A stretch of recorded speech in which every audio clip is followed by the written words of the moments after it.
It's Tuesday, August 18th. To discuss in more detail as the negotiations go forward, and I think that's the best forum. Down to the wire. There are just hours left to reach a trade deal before a new round of U.S. tariffs is slapped on a number of Canadian goods. We are finally turning the page on one of the darkest chapters in our past. Tentative agreement. Quebec, Newfoundland and Labrador and the federal government have reached an agreement on energy worth billions of dollars. But could Quebec's upcoming provincial election affect that future? Oh, it's been my dream since I was a little kid. I've been saying this all the time, but I've actually had dreams of me competing in the Olympics. Saskatoon gymnast has his sights set on some lofty goals the 2028 games. Stay with us, Saskatchewan. Your morning starts right now.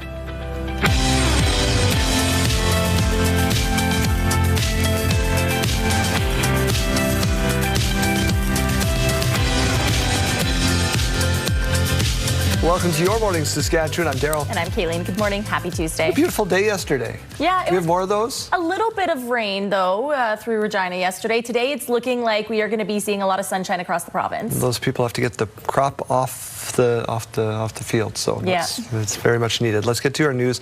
We'll get back to Kayleen and our weather forecast in just a minute. It's down to the wire for those trade talks between Canada and the U.S. with just hours left to reach a deal to avoid another round of U.S. tariffs. We're going to continue working. Our job is not yet done. Thank you. How do you feel it's going, Minister? Prime Minister Mark Carney and U.S. President Donald Trump spoke yesterday afternoon about the ongoing trade negotiations, but there is no word on whether the two sides are any closer to a deal. Canadian and American trade representatives took negotiations yesterday to the office of the U.S. Commerce Secretary. Lowering tariffs on the steel, aluminum, auto, and lumber sectors have been key demands by Canada. If no deal is reached, the new tariffs will come into effect just after midnight on Wednesday. The new 50% tariffs would be on a variety of goods and could impact up to $28 billion worth of Canadian exports to the U.S. Quebec and Newfoundland and Labrador have reached a tentative energy agreement, but a final deal isn't expected until the end of the year, after Quebec's provincial election. What do they offer to Quebecers if it's not this agreement? Where will they find the 10,000 megawatts we are bringing to Quebec with that agreement? An election must be held by October 5th. The Parti Québécois, who currently lead the polls ahead of the fall election, have previously promised they'd reopen energy negotiations. The deal between Quebec, Newfoundland and Labrador, and Ottawa includes an expansion of the Churchill Falls power plant, new power lines into Labrador West, a new development on the Churchill River, a rebate for Newfoundland and Labrador, and a feasibility study for a wind development. The total spend on the new deal could reach $70 billion, with Ottawa spending $10 billion. Most of the rest will be paid by Hydro-Quebec. The federal government says this is the biggest clean energy project in North American history. U.S. President Donald Trump is now threatening Oman as Iran says it's closing in on reaching a deal with the Gulf Arab country over the Strait of Hormuz. Iran and Oman are said to be finalizing the details on a joint statement that would allow transit through the Strait of Hormuz. But U.S. President Donald Trump warned of an attack on Oman if they, quote, get in the way of efforts in the Strait of Hormuz. This all comes as the 60-day negotiating period to find a peace deal between the U.S. and Iran expired with no word of extension. And Trump's son-in-law, Jared Kushner, met Israeli Prime Minister Benjamin Netanyahu, saying Hamas could disarm soon, but that the U.S. would support further Israeli military action in Gaza. A Manitoba man is accused of faking an abduction across the Canada-U.S. border. Police say 37-year-old Roderick Garson falsely reported being kidnapped on Saturday. U.S. authorities were alerted to the possible abduction with a weapon, which allegedly started in Manitoba and crossed over the border. Officers say the man then ran to a store, claiming to have escaped his captor. A 31-year-old suspect was taken into custody. Police later said the two men know one another and that no weapons were found during the investigation. Garson will appear in a U.S. courtroom today. A few details are starting to emerge now into the death of actress Hayden Panettiere. No official cause of death has been released, but police are now revealing emergency personnel responded to a 911 call for a reported cardiac arrest in an apartment in South Carolina. The coroner's office says medical personnel found Panettiere in cardiac arrest and tried to resuscitate her, but the efforts were unsuccessful. Panettiere was pronounced dead at about a half hour after the 911 call came in. The autopsy performed Monday revealed no signs of trauma that would have contributed to her death. Regina's executive committee is scheduled to consider a land acquisition framework related to the city's Saskatchewan Drive corridor plan. The city looking to acquire 2704 Saskatchewan Drive. They've identified this property as necessary to facilitate expansion and widening of Sask Drive. Tomorrow, the city will talk about the plan and the vision for the area and where negotiations are at with the current landowner. Widening the road was first approved in 2017 as part of the Transportation Master Plan. The budget for it was approved in 2022, then expanded in 2023. Executive committee meets tomorrow morning at 9 a.m. City of Saskatoon's Development Appeals Board has denied an appeal to allow construction to continue on an oversized home in Nutana. Jeremy Dodge. Yeah, Daryl, this nearly completed 3-story home on University Drive is 1.4 meters over the 8.5 meter height limit, and it's also too wide. But the city conducted 11 inspections during construction, but none flagged the home's height or width. But after an inspection in May, a stop work order was issued. Now, current owners, Curtis and Rachel Keln, say they did not know the home violated zoning rules when they bought it in 2025 from the estate of developer Carl Miller, who died in a highway collision in 2023. The board said relaxing the standards would defeat the intent of the zoning bylaw. The Kelns declined to comment, saying they're considering their next steps. The decision can be appealed to the Saskatchewan Municipal Board within 30 days. The Saskatoon Forestry Farm, Park and Zoo is mourning the loss of one of its grizzly bears. The zoo announcing Coda was humanely euthanized following a decline in health. The grizzly was a resident of the Saskatoon Zoo for 18 years after being orphaned as a cub in the Jasper area. Coda lived at the Edmonton and Calgary zoos before being transferred to Saskatoon.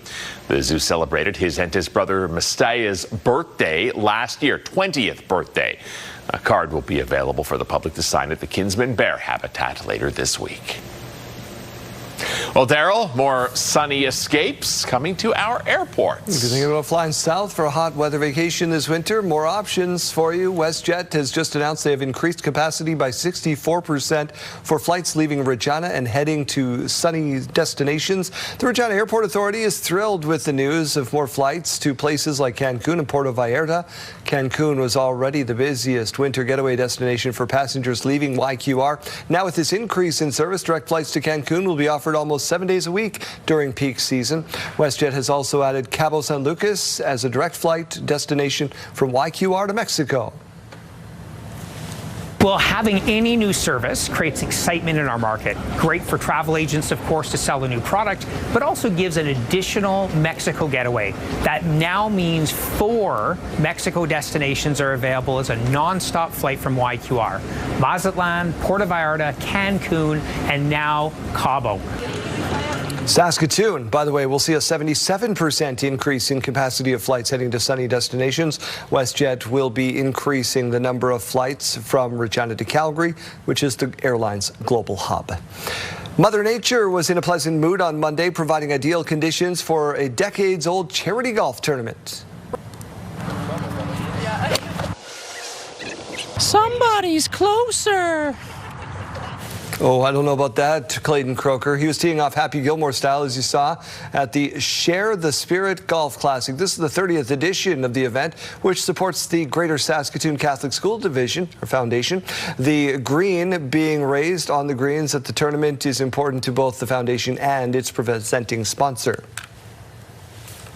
We run things like leadership summits for the kids. We supply a lot of the things for religious education because that's not funded by government.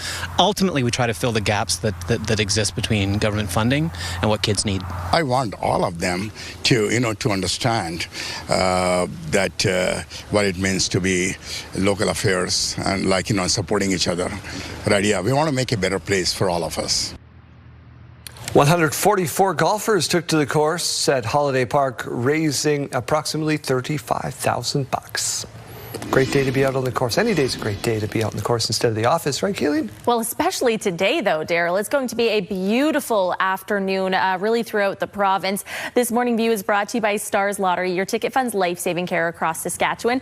It is a little bit cooler to start the day. However, into the afternoon, we're going to be seeing warmer temperatures than what we have been seeing in the past 7 days. So it's going to be a great day. 7 degrees, though, to start in the Queen City. Winds coming in at 4 kilometers per hour, mainly sunny skies. In Saskatoon, a little bit of an improvement. We're at 9 degrees right now. Winds coming in at 9 kilometers per hour and mainly sunny skies. Winds are not going to be increasing all too much throughout the rest of the afternoon either. Now, the Saskatchewan hotspot is Maple Creek. It's at 13.5 degrees right now. The Saskatchewan cold spot is Key Lake, minus 0.7. And you can see that's not just the Saskatchewan cold spot, it's also the Canadian cold spot right now, minus 0.7. Canadian hotspot is in BC. That's at 25.1. Now, current conditions out there, we're just seeing a little bit of cloud cover. We're not really seeing too much precipitation to start the day. Into the mid-afternoon, again, things are looking pretty dry. It's into the later parts of the day. About 4 o'clock, we start to see this precipitation moving in from Alberta. It does come with some risk of some thunderstorms right around Prince Albert there, and into the overnight and early morning hours tomorrow. It's still hovering right around Saskatoon and Prince Albert. So again, this likely isn't going to be in the afternoon today. It's more so going to be in the later part of your day and into overnight. By Wednesday, about 12:15 p.m., we do see it right around the Parkland region, just north of Yorkton there. And then by Wednesday, 8:30 p.m., just seeing a little bit more rain popping up north. Today's forecast, though, looking warmer than what we have been seeing. This is really nice to see temperatures across the board right around that seasonal average once again. 26 in the Battlefords, 25 in Saskatoon today with that sunshine, 25 in Regina, 26 in Moose Jaw, 27 for Swift Current today, 26 in Weyburn, and 24 in Estevan today. Your 5-day forecast also looking just as pleasant. Tomorrow's actually going to be warmer in Regina, up to 27 degrees for Wednesday and Thursday, 25 on Friday and 27 on Saturday. In Saskatoon, up to 26 degrees tomorrow, 25 on Thursday and Friday, and up to 27 degrees with mainly sunny skies on Saturday. The 5-day forecast looking pretty clear from some rain. It's actually on Sunday and Monday we see some rain moving in for both Saskatoon and Regina.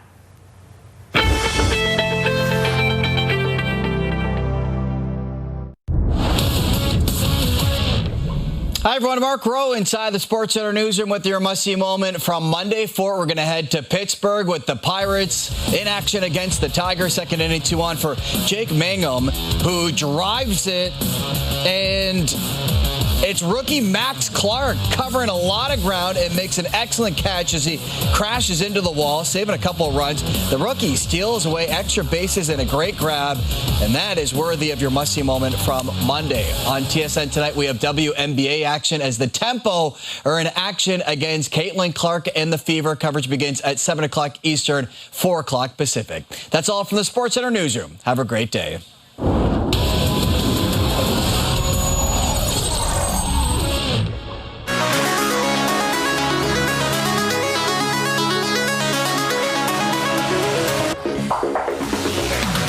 Well, in case you missed it, former Prime Minister Justin Trudeau and his girlfriend Katy Perry showed off some moves and some love to Justin Trudeau's son in Montreal over the weekend.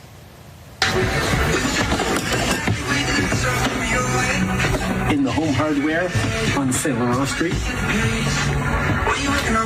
Posted by Justin's son Xavier Trudeau to promote his new song Downtown, which is now streaming. Xavier posted it with the caption, "Tag me in your reaction videos." The video shows Trudeau and Perry dancing in a Montreal hardware store as the song plays on the radio in the background. He's just a goofy dad now. Yeah. Just a regular goofy dad. Yeah, he loves his kids. He's living his best life. Yeah, no kidding. Yeah, I can hear all of Saskatchewan and any parts of Alberta tuning in, going, yeah. Right? Just there he is with the plunger.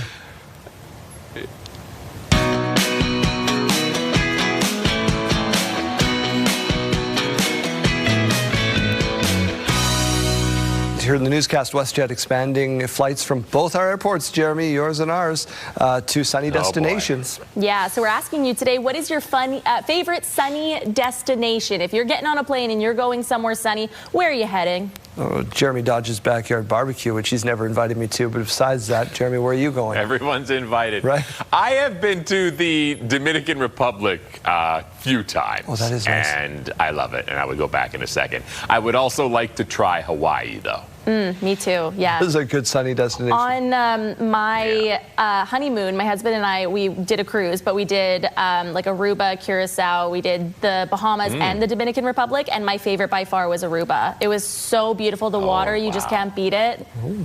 All right, tell us where you want to go, where you'd love to go, or where you like to go. I know Cabo Colleen's going to tell us she's just sitting on the beach drinking some margaritas. 10400 is the standard message rate text line, or you can scan the QR code on your screen.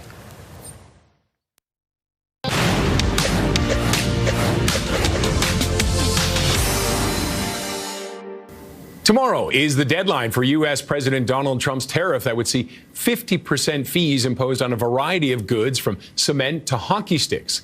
Canada-U.S. Trade Minister Dominic LeBlanc and Janet Charette, the chief trade negotiator, have been in Washington since last week. They sat down with U.S. Trade Representative Jameson Greer and Commerce Secretary Howard Lutnick on Monday.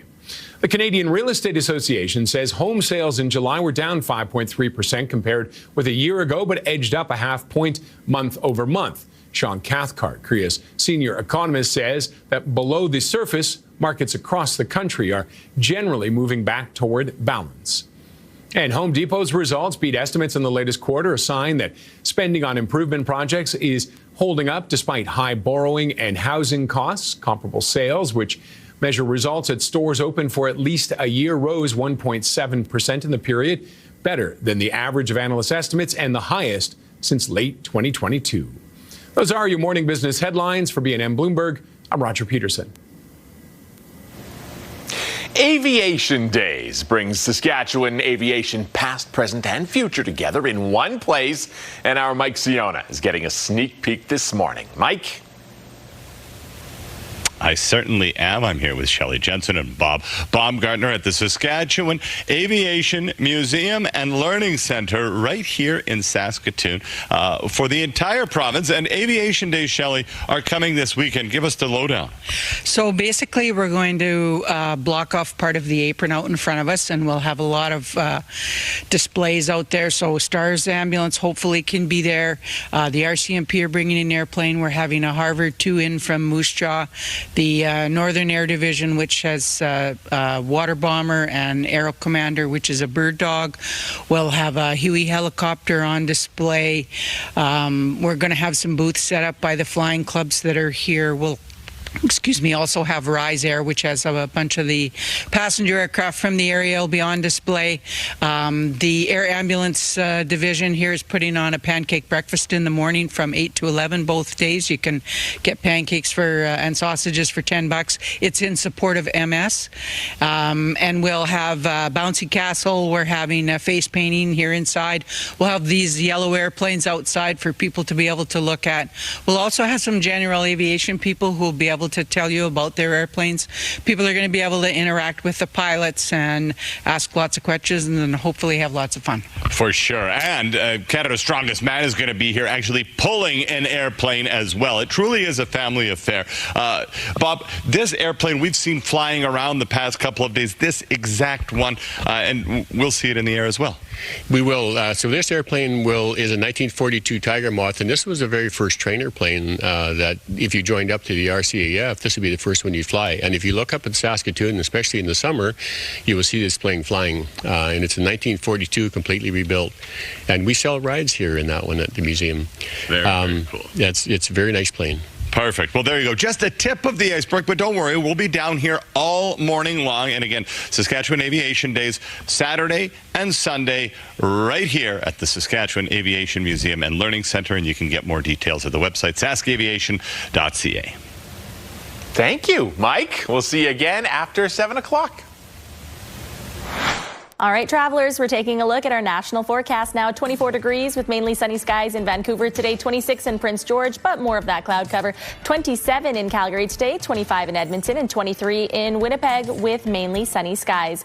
Over in Toronto today, we're seeing a high of 25, 26 in Ottawa, 26 in Montreal. Fredericton with a bit more of that cloud cover, 26 degrees. Halifax getting some rain up to 21, and some mainly sunny skies in St. John's today up to 19 degrees. As we go to break, here is a look at your gas prices in Regina. Your average price $164.9. You could find it for as low as $149.9. In Saskatoon, your average price $169.9. You could find it for as low as $155.9. In the farm markets, we find the street price of canola at $775.45 per ton. The futures price $827.40 per ton. Amber Durum wheat at $272.48 per ton, and Red Spring wheat at $281.10 per ton. And the Canadian dollar is up today. It's at 72.12 cents US. Coming up, what a labor force survey says about unemployment in Saskatchewan. Stay with us for the details.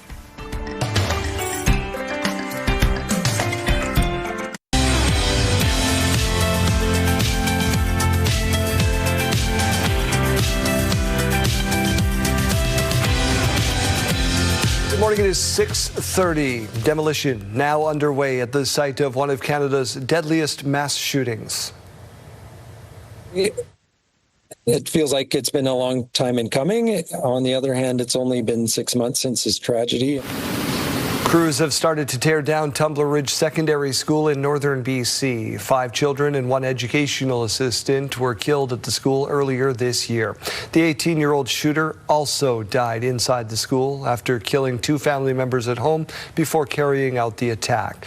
Once the building is fully removed, the school site will be restored to grass, and discarded buildings and materials will be taken to landfills outside the town. The demolition will be carried out in phases. The BC Premier announced in May that a replacement school would be built in the community, quote, as quickly as possible. After completing the design phase, the Swift Current Comprehensive High School renovation project is now accepting bids from contractors and tradespeople.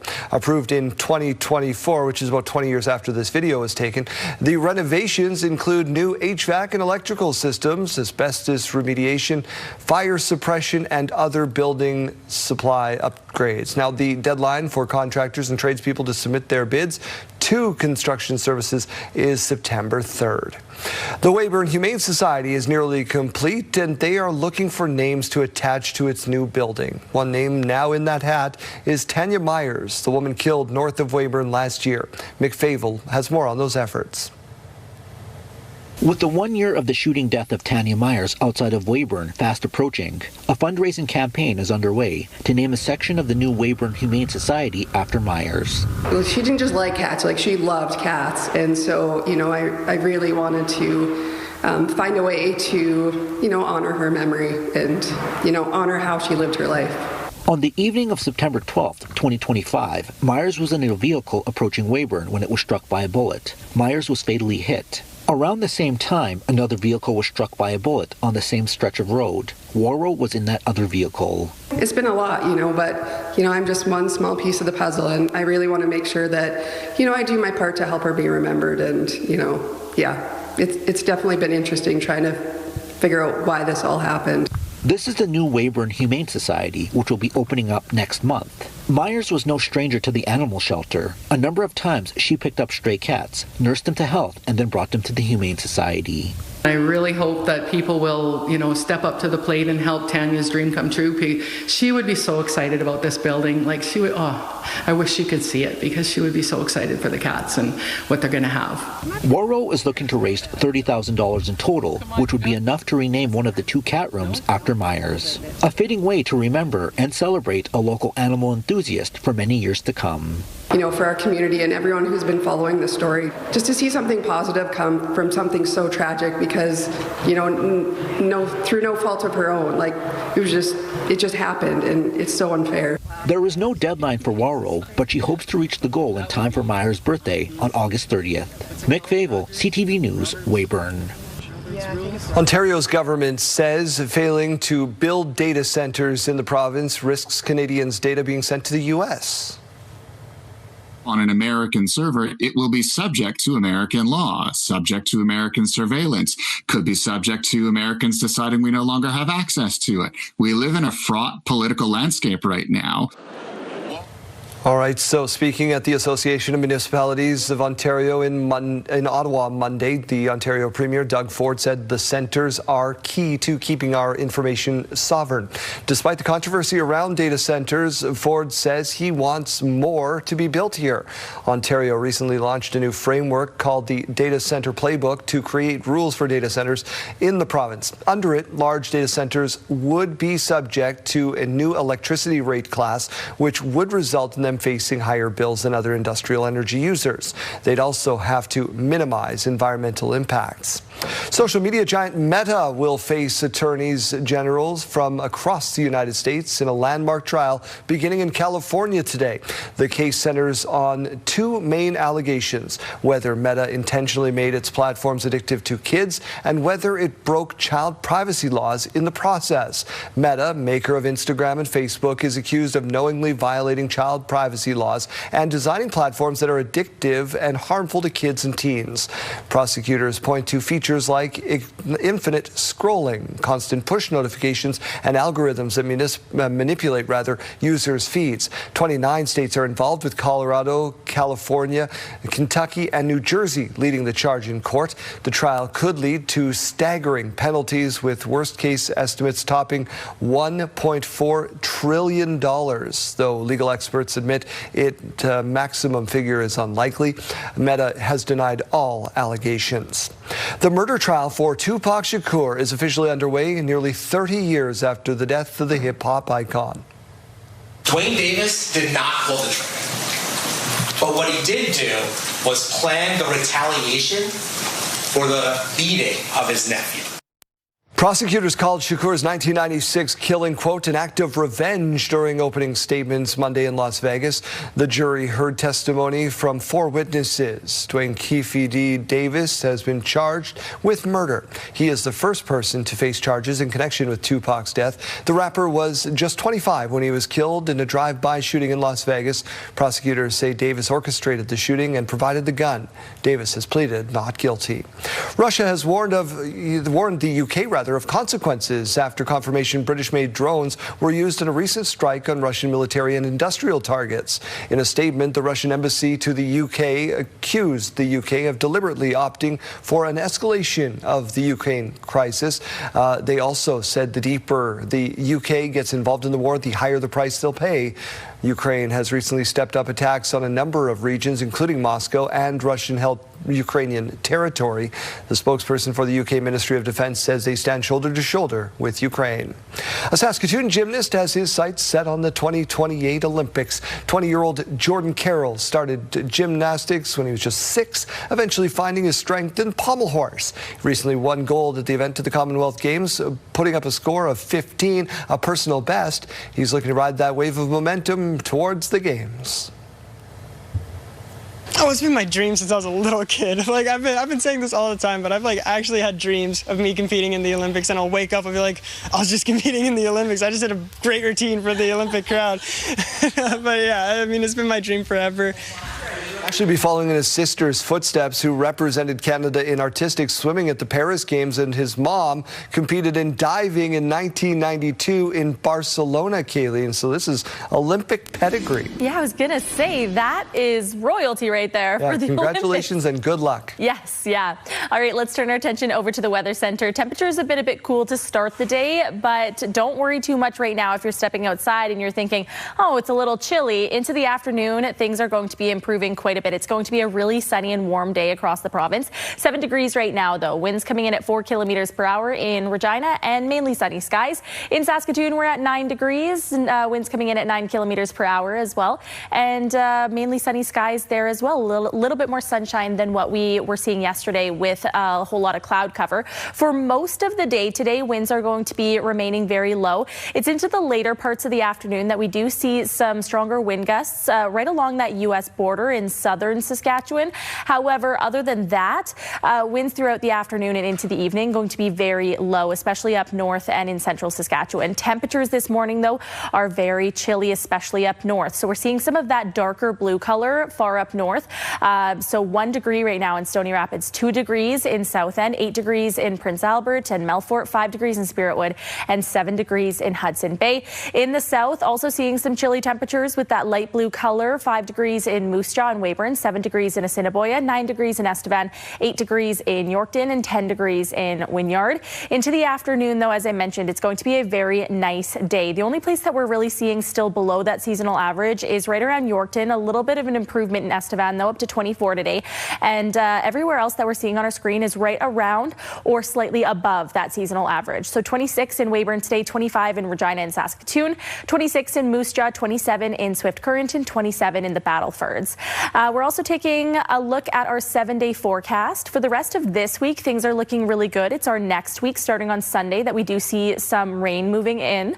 Until then, though, 27 for Wednesday and Thursday in Regina, 25 on Friday, 27 on Saturday. And with that rain, risk of thunderstorms on Sunday, 26 degrees. More rain on Monday, up to 26 degrees. In Saskatoon, we're also seeing some very nice temperatures, but again, next week is when the rain will come, so we'll enjoy this week while it's here. 26 degrees tomorrow, 25 on Thursday, 25 on Friday. More of that cloud cover coming in on our radar for Saturday, but the temperature is going to be very warm, up to 27 degrees, 24 on Sunday with that rain, and 25 on Monday.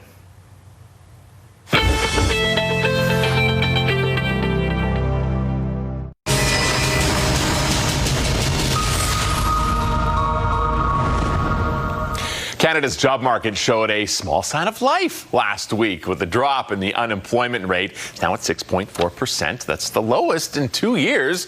So I'm joined now by Statistics Canada economist Isha Karuba-Haran. Good morning. Good morning. Thank you for having me.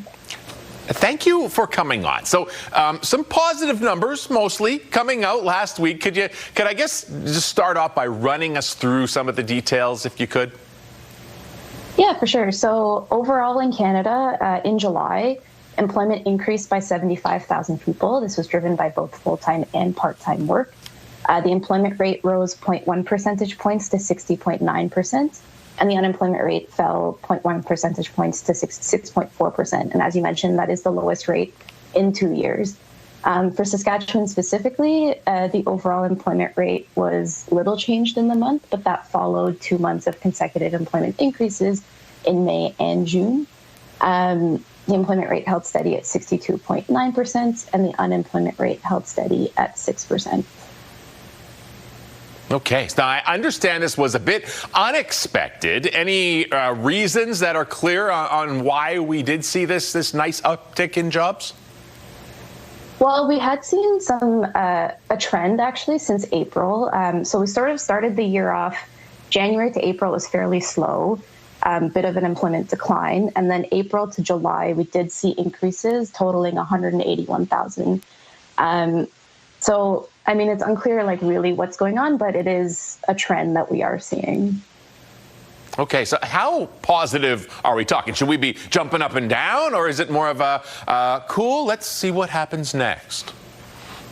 Yeah, I mean, an upward trend is always a positive thing for sure, but it is important to like kind of follow the trends long term and see exactly what's like where things end up going. So yeah, it'll be interesting to keep an eye out on what overall employment does, both in Saskatchewan and in Canada. Okay, so do we have a forecast? Are there any factors in particular you're watching that might be able to tell us what we can expect for the rest of the year? Yeah, so some of the things that we are looking into is obviously youth. Youth trends still remain fairly relevant. We did see the unemployment rate in Canada for youth drop to 12.6% from a peak of 14-ish, like that 14 range. And then in Saskatchewan, the youth unemployment rate is at 12.4%. So it'll be interesting to see where that ends up going.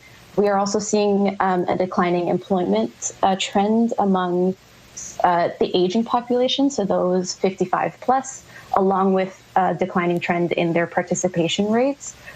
So that might be some signals that people are sort of going into retirement, and that sort of trend is increasing. So those are some of the things that we might keep an eye on going forward. All right. Well, in this climate, it is nice to see some positive news on the economic front. Isha Karuba-Haran, thank you for a few minutes this morning. Thank you so much.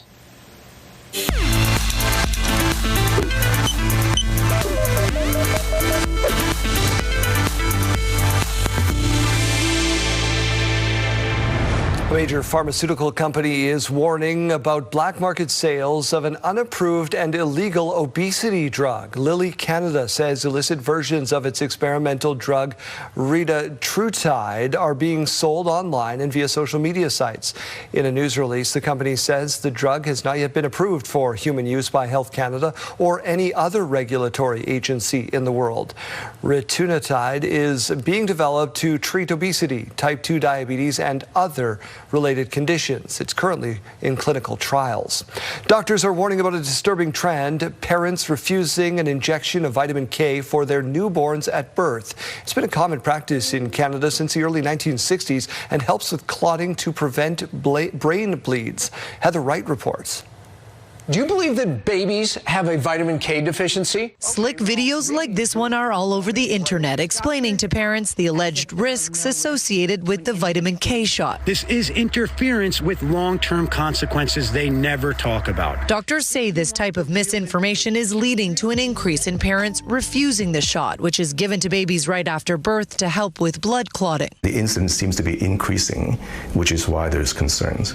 Dr. Eugene Ng is a neonatologist at Sunnybrook Hospital in Toronto and says because babies are born with a vitamin K deficiency, a shot of the nutrient is given to prevent a rare but potentially life-threatening condition known as vitamin K deficiency bleeding, which can lead to brain bleeds and long-term brain damage. Late vitamin K deficiency bleeding is associated with a 3 times higher risk of intracranial hemorrhages, meaning that it's bleeding into the brain. And bleeding into the brain is a severe complication.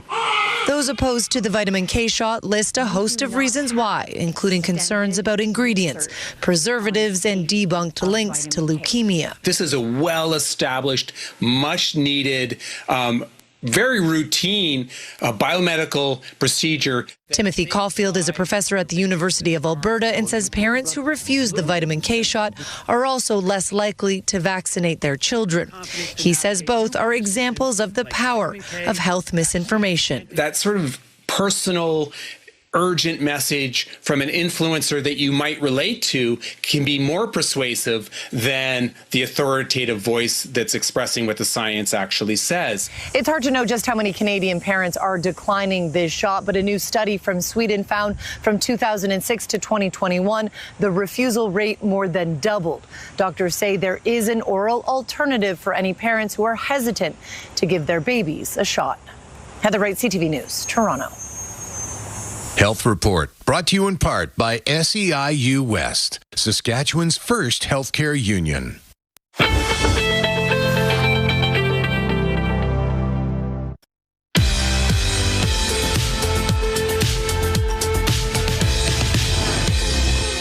It's August 18th, and we have these milestones to share with you. We'll start off with a big happy birthday going out to Zendaya. Your mom and dad say they love you so much. Enjoy your day. Happy birthday wishes also going out to Megan. We hope you have a wonderful birthday. Lots of love from your whole family. Also celebrating today is Andrew for his 44th birthday. Have a great one. Lots of love from Ashley and Jessica. Milestones, brought to you by Harbor Landing Village, an award-winning senior care and living community in Regina.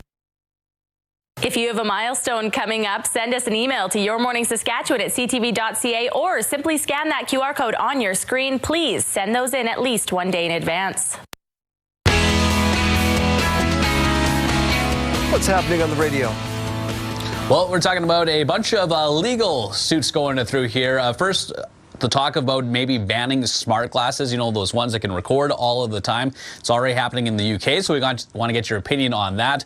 Meta trial starts today, too, for what it seems like a Dr. Evil amount of money with $1.4 trillion being asked for there. And then we're going to get real weird. There's an online survey going on right now that has to do with drinking bathwater for an amount of money. We won't go too deep into it right now, but We will be asking, would you do it? It's coming up here this morning on Pure Country Mornings. Small amount for a Dr. Evil amount of money? Maybe. Chase, thanks very much. Maybe. Thanks, Daryl.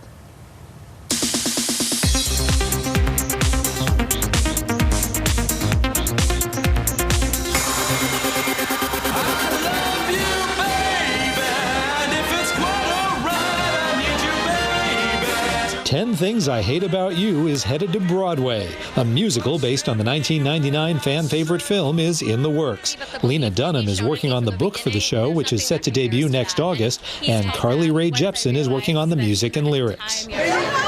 Amy Schumer is finding the laughs in Splitting Up. Variety reports she'll produce and star in the comedy Best Divorce Ever, about a couple aiming for an amicable split while keeping their happy family together. I'm not trying to get out of the marriage. I'm trying to get back in. We do high highs and really low lows. The fights are going to be spicy. Here's your first look at season 4 of The Diplomat. Actor award winner Kerry Russell returns in the title role of the political drama, which premieres on Netflix October 15th. In Hollywood, I'm David Daniel.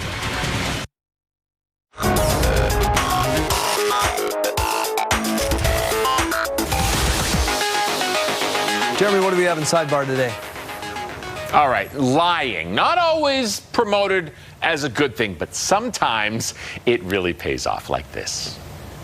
Because we're actually not going to Florida. We're actually going to Paris. Are you kidding me? Nellie told her mom they were going to Florida and then surprised her at the airport by admitting, no, they're actually going to Paris. They're getting ready to check in. Left it to the last second. Lying to her mom for months. Worth this reaction, she says. She's telling everybody in the airport that she was going to Paris. Would mom have packed differently? That's what I was thinking. I would pack completely differently for Florida compared to Paris. But boy, hey, oh boy. A beautiful surprise. And I mean, if you're going to Paris, lots of shop stores. there. Lots of stores. Yeah, from a surprise reaction to a very sweet one.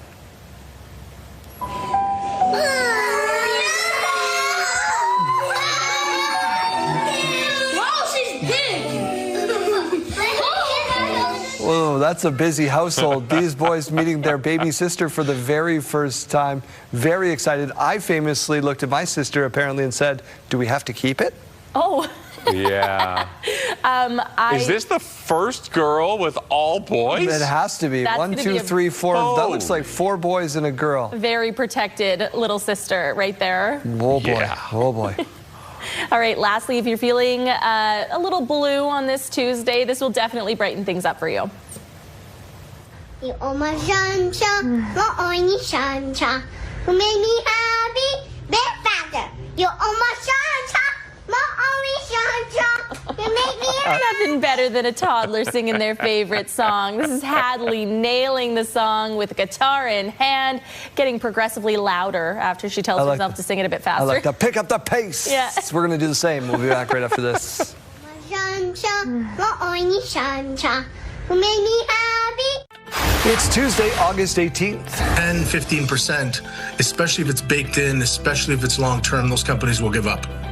Down to the wire, there are just hours left to reach a trade deal with the U.S. before a new round of tariffs. I won't say this helps with their grieving, but it puts them into a different stage of that. Demolition begins at Tumbler Ridge Secondary School in BC, the site of Canada's deadliest mass shooting. Well, having any new service creates excitement in our market. And WestJet adding more flights from Saskatchewan to sunny destinations. Stay with us, Saskatchewan. Your morning starts right now.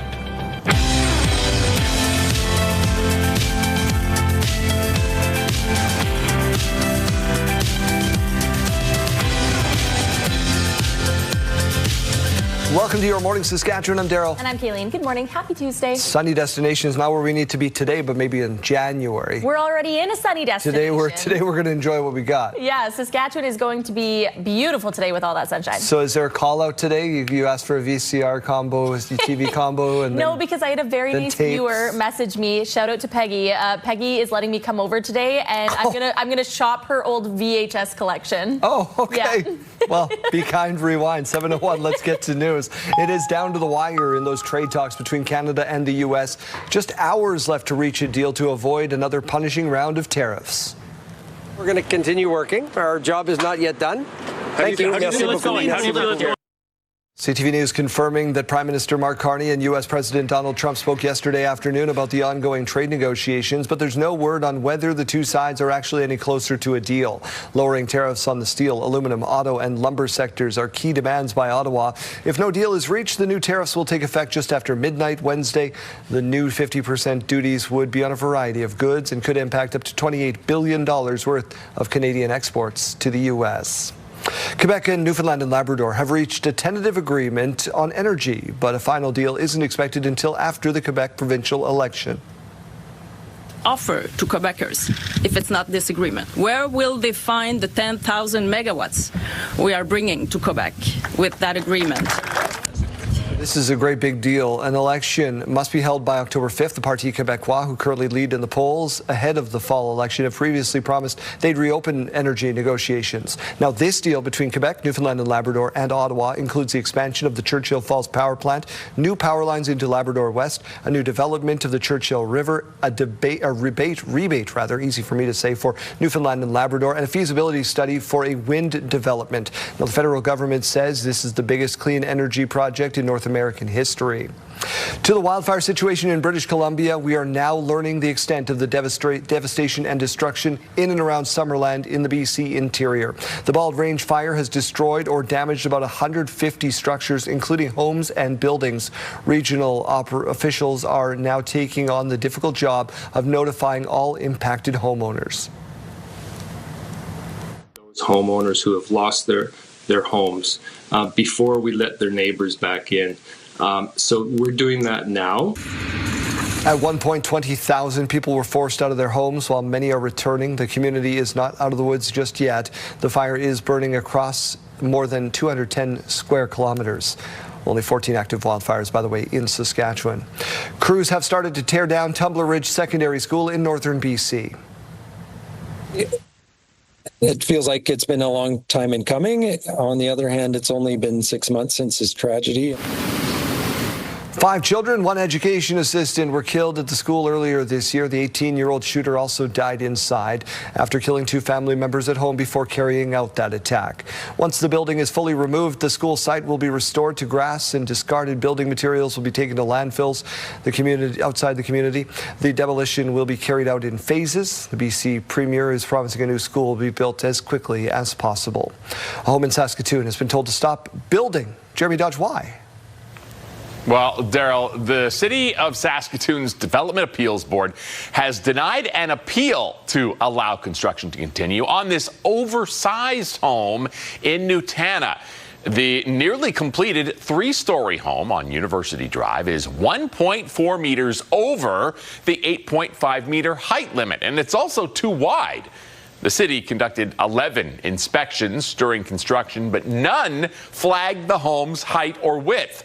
But after an inspection in May, a stop work order was issued. Current owners, Curtis and Rochelle Cowan, said they did not know the home violated zoning rules when they bought it in 2025 from the estate of developer Carl Miller, who died in a highway collision in 2023. The board said relaxing the standards would defeat the intent of the zoning bylaw. The Cowans declined to comment, saying they're considering their next steps. The decision can be appealed to the Saskatchewan Municipal Board within 30 days. Sad news from the Saskatoon Forestry Farm, Park and Zoo. They're mourning the loss of one of its grizzly bears. The zoo announcing Coda was humanely euthanized following a decline in health. The grizzly was a resident of the Saskatoon Zoo for 18 years after being orphaned as a cub in the Jasper area. Coda lived at the Edmonton and Calgary zoos before being transferred to Saskatoon. The zoo celebrated his and his brother Mestea's 20th birthday last year. A card will be available for the public to sign at the Kinsman Bear Habitat later this week. Well, Daryl, a Saskatoon gymnast working towards his ultimate goal of making the Olympic Games. Lifelong dream for him, as you'd expect. He's now one step closer, and it turns out he's actually got Olympic pedigree. Laura Woodward reports.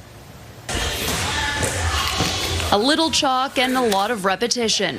20-year-old Jordan Carroll has his sights set on the 2028 Olympic Games. Oh, it's been my dream since I was a little kid. Like I've been saying this all the time, but I've actually had dreams of me competing in the Olympics, and I'll wake up and be like, I was just competing in the Olympics. I just did a great routine for the Olympic crowd. And Olympic dreams run in Carroll's family. His sister represented Canada in artistic swimming at the Paris Games, and his mom competed in diving at the 1992 Olympics in Barcelona.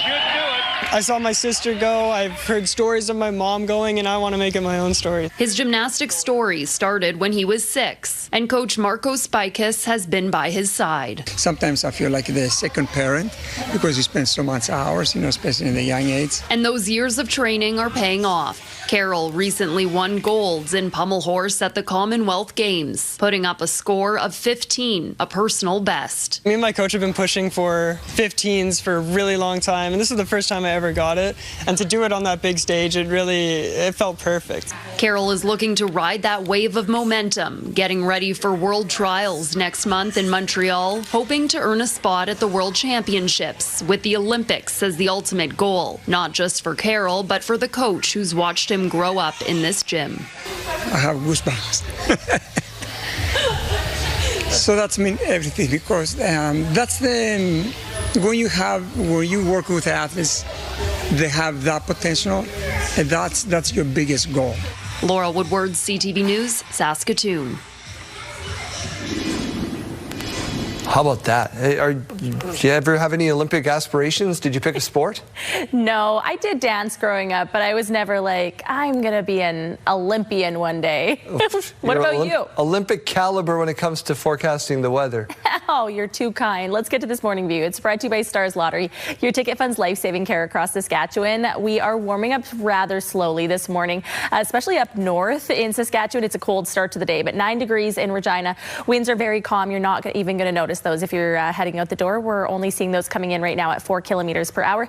Mainly sunny skies in Saskatoon, 10 degrees now, so we're warming up. Mainly sunny still, and winds coming in at 6 kilometers per hour. Let's take a look at those hot and cold spots. The hot spot in Saskatchewan has not changed from last hour. It's still Maple Creek. The temperature has changed a little bit, though. We're now at 13.3 degrees there. The Saskatchewan cold spot is now Collins Bay, 0.8 degrees. The Canadian hot spot is in BC, 24.8. And the Canadian cold spot is now in Nunavut. It was Saskatchewan just last hour, but Nunavut now at 0.0. Now, currently out there, we're not seeing any active precipitation in the province, just a mix of sun and cloud into the mid-afternoon. Not a lot still. It's in the later part of the day. We see this system moving in from Alberta, so this is going to be impacting the evening areas right around Prince Albert, potentially Saskatoon overnight and into tomorrow morning. This is at about 4:30 a.m. We still see that system hovering between Saskatoon and Prince Albert and just east of those areas as well. North of the Parkland region and then right over top of Yorkton as well for early tomorrow morning and into the early afternoon as well. And then mainly throughout the evening hours for our Wednesday, we see that concentrating far up north. Today's forecast, though, looking warmer than what we have been seeing in the past few days. 23 in Yorkton with that sunshine and 24 in Estevan, but everywhere else either right around or slightly above that seasonal average, especially in the Battlefords and Swift Current today, up to 27 degrees, 26 in Moose Jaw, 25 in Saskatoon and Regina today, and 24 in Prince Albert. 5-day forecast also looking very sunny. It's into the 7-day forecast that we start to see some rain for both Regina and Saskatoon. We'll get into that later in the show, but right now we're going to focus on that 5-day forecast. 27 degrees for Wednesday and Thursday in Regina, 25 on Friday and 27 on Saturday. Mainly sunny skies throughout the rest of the week. In Saskatoon, 26 degrees on Wednesday, 25 on Thursday, 25 on Friday as well, and 27 on Saturday. So this is a great week to get outside and enjoy what we have left of summer.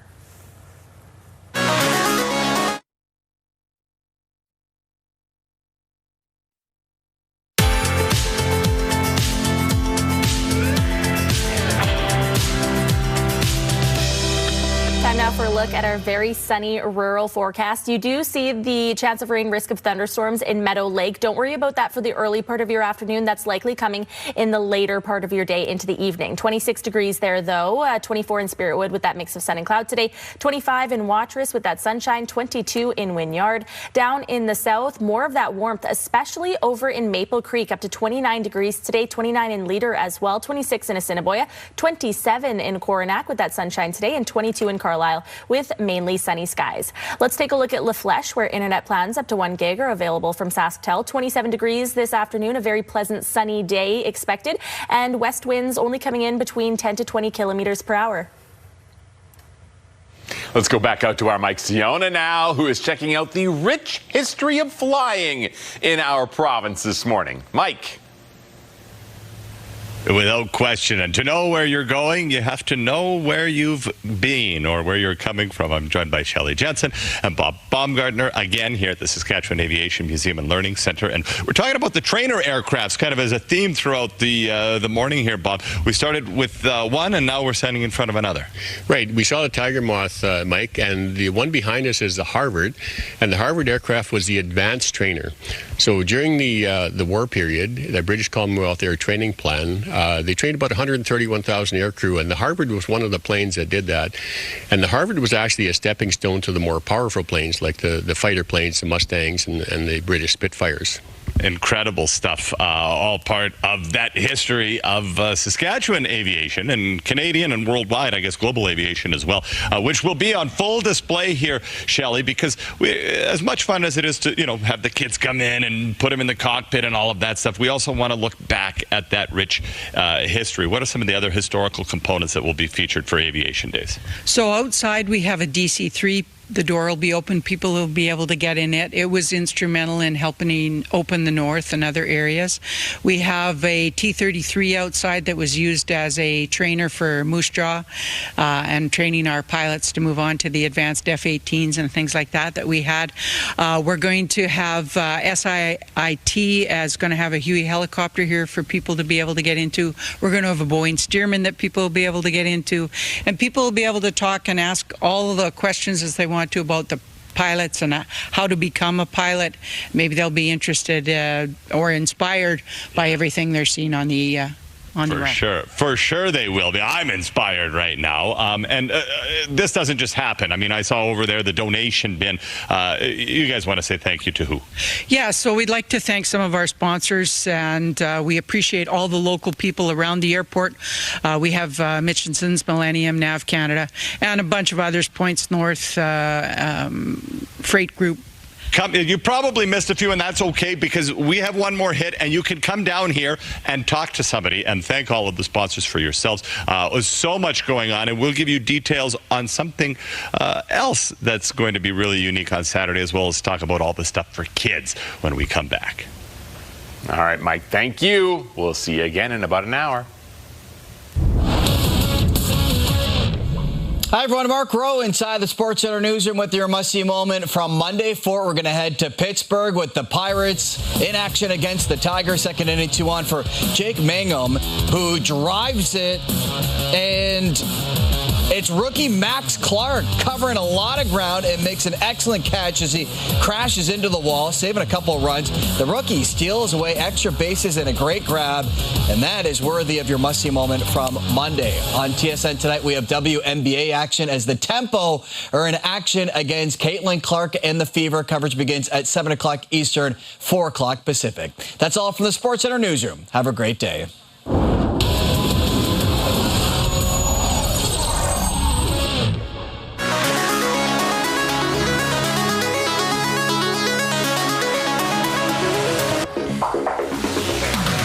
Everybody likes going out and treating yourselves to a nice dinner.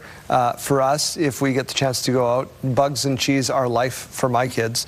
In this case, this family wanted to take their kid to their favorite restaurant thinking, oh, he's going to love it. And then this happened.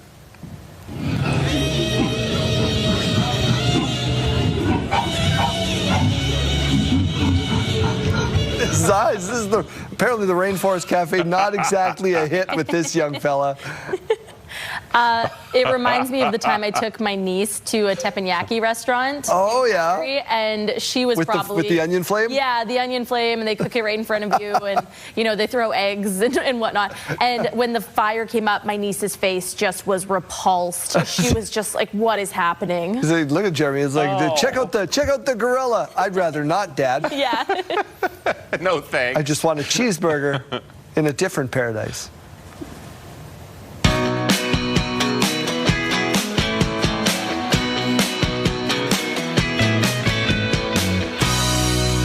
So we're asking you today, what is your favorite sunny destination? And this was because of extended flights, right? WestJet is expanding flight options from both our airports. Exactly. So good news if you're looking to get out of Saskatchewan into a very sunny place this winter. Oahu getting some love on our text line. Michelle also saying, I would absolutely love to go to Hawaii. I've never been, but I would love to catch that flight. Nobody wants to fly to Success, Saskatchewan. It's beautiful this time of year. Gord saying Puerto Vallarta, love the city and all that comes with it. And we had Midori saying my favorite sunny destination was a city just off the Mediterranean. The sunsets were so beautiful. We want to hear from you, though, so text your name and your answer to 10400. Standard message rates may apply, or scan that QR code on your screen. Let us know, what is your favorite sunny destination? We got your morning mystery in just a minute. Studio consideration provided by Father's Furniture, specializing in quality Canadian-made furniture.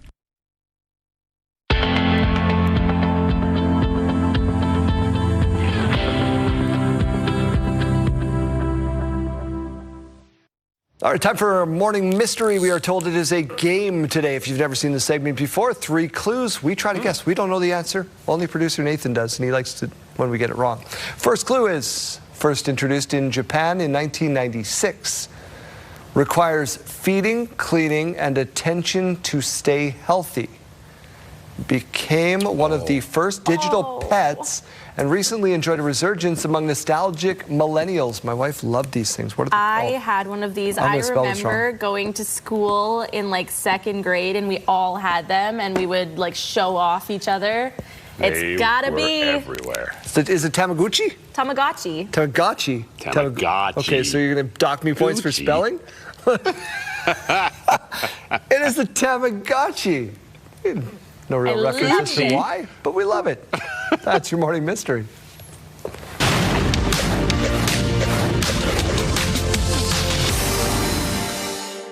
Tomorrow is the deadline for U.S. President Donald Trump's tariff that would see 50% fees imposed on a variety of goods, from cement to hockey sticks.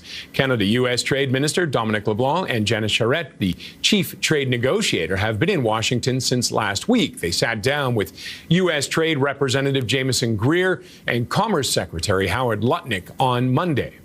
The Canadian Real Estate Association says home sales in July were down 5.3% compared with a year ago, but edged up a half point month over month. Sean Cathcart, Korea's senior economist, says that below the surface, markets across the country are generally moving back toward balance. And Home Depot's results beat estimates in the latest quarter, a sign that spending on improvement projects is holding up despite high borrowing and housing costs. Comparable sales, which measure results at stores open for at least a year, rose 1.7% in the period, better than the average of analyst estimates and the highest since late 2022. Those are your morning business headlines. For BNN Bloomberg, I'm Roger Peterson. Time now for a look at our national forecast. 24 degrees in Vancouver today, 27 in Prince George, 27 in Calgary, and 25 in Edmonton. Mainly sunny skies there. Winnipeg also seeing a whole lot of sunshine, 23 degrees. In Toronto today, we're seeing a high of 25 degrees, 26 in Ottawa and Montreal today. Fredericton, a bit more of that cloud cover there, 26 degrees. Halifax with some rain, 21, and a mix of sun and cloud in St. John's today, 19 degrees.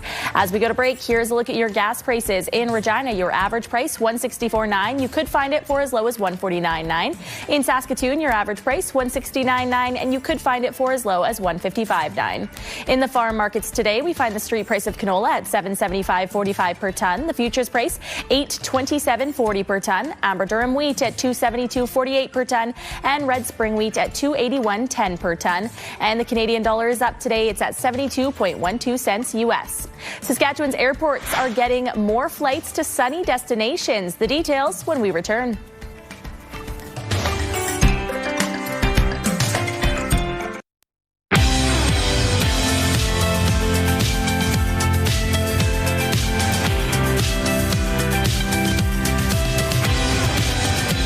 I'll say good morning. Welcome to your morning. It is 7:27. Time for some headlines. U.S. President Donald Trump now threatening Oman as Iran says it's close to reaching a deal with the Gulf Arab country over the Strait of Hormuz. Iran and Oman are said to be finalizing the details on a joint statement that would allow transit through the strait. But U.S. President Donald Trump warned of an attack on Oman if they, quote, get in the way of efforts in the Strait of Hormuz. All this comes as the 60-day negotiating period to find a peace deal between the U.S. and Iran expired with no word on extension. Trump's son-in-law, Jared Kushner, met with Israeli Prime Minister Benjamin Netanyahu, saying Hamas could disarm soon, but that the U.S. would support further Israeli military action. Crude oil markets are responding negatively to the failure to reach a deal over the strait. Brent crude reached its highest price since July, over $90 U.S. a barrel. The spike is fueled by ongoing conflicts around the strait and concerns over long-term energy supply disruptions. A massive data center planned for Alberta is not getting the go-ahead. The Alberta Utilities Commission has denied an application to build a natural gas plant that would have powered a data center complex in Olds, Alberta. It was a proposed 10-building campus with 1.4 gigawatts of power generation. Many people living in the area voiced their opposition to that project, and the commission said the project would have been too close to the surrounding community. Up on an American server, it will be subject to American law, subject to American surveillance, could be subject to Americans deciding we no longer have access to it. We live in a fraught political landscape right now. Ontario's government, meantime, says failing to build data centers in the province risks Canadians' data being sent to the U.S. Ontario recently reached a new framework called the Data Center Playbook to create rules for data centers in the province, including charging them more for electricity. Social media giant Meta will face attorneys general from across the U.S. in a landmark trial beginning in California today. The case centers around two main allegations: whether Meta intentionally made its platforms addictive to kids and whether it broke child privacy laws in the process. Meta is the maker of Instagram and Facebook. You know that. They're accused of knowingly violating child privacy laws and designing platforms that are addictive and harmful to kids and teens. Prosecutors point to features like infinite scrolling, constant push notifications, and algorithms that manipulate users' feeds. The trial could lead to staggering penalties, with worst-case estimates topping $1.4 trillion, though legal experts say that maximum figure is unlikely. Meta has denied all allegations. Russia has warned the UK of consequences after confirmation British-made drones were used in a recent strike on Russian military and industrial targets. In a statement, the Russian embassy to the UK accused the UK of deliberately opting to escalate the Ukraine crisis. They also said the deeper the UK gets involved in the war, the higher the price they'll pay. Ukraine has recently stepped up attacks on a number of regions, including Moscow and Russian-held territory in Ukraine. A spokesperson for the UK Ministry of Defense says they stand shoulder to shoulder with Ukraine. Doctors are warning about the spread of misinformation surrounding an essential vitamin for newborn babies. This is a well-established, much-needed, very routine biomedical procedure. Okay, well, maybe you do. More parents are refusing an injection of vitamin K for their newborns at birth. It's been a common practice in Canada since the early 60s. It helps with blood clotting and preventing brain bleeds. Babies are born with a vitamin K deficiency, and the shot is meant to prevent a rare but potentially life-threatening condition known as vitamin K deficiency bleeding. It's not clear how many Canadian parents are declining the shots, but a new study from Sweden shows the refusal rate more than doubled from 2006 to 2021.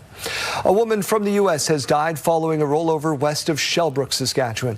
RCMP say a car and SUV collided on Highway 3 near Mont Nebo Friday night just before 9:30. The woman driving the car, a 75-year-old woman from South Carolina, died on scene. The driver of the SUV was sent to hospital with serious injuries. RCMP say as of yesterday morning at 8 o'clock, 72 people people have died in 59 crashes on roadways policed by the Saskatchewan RCMP.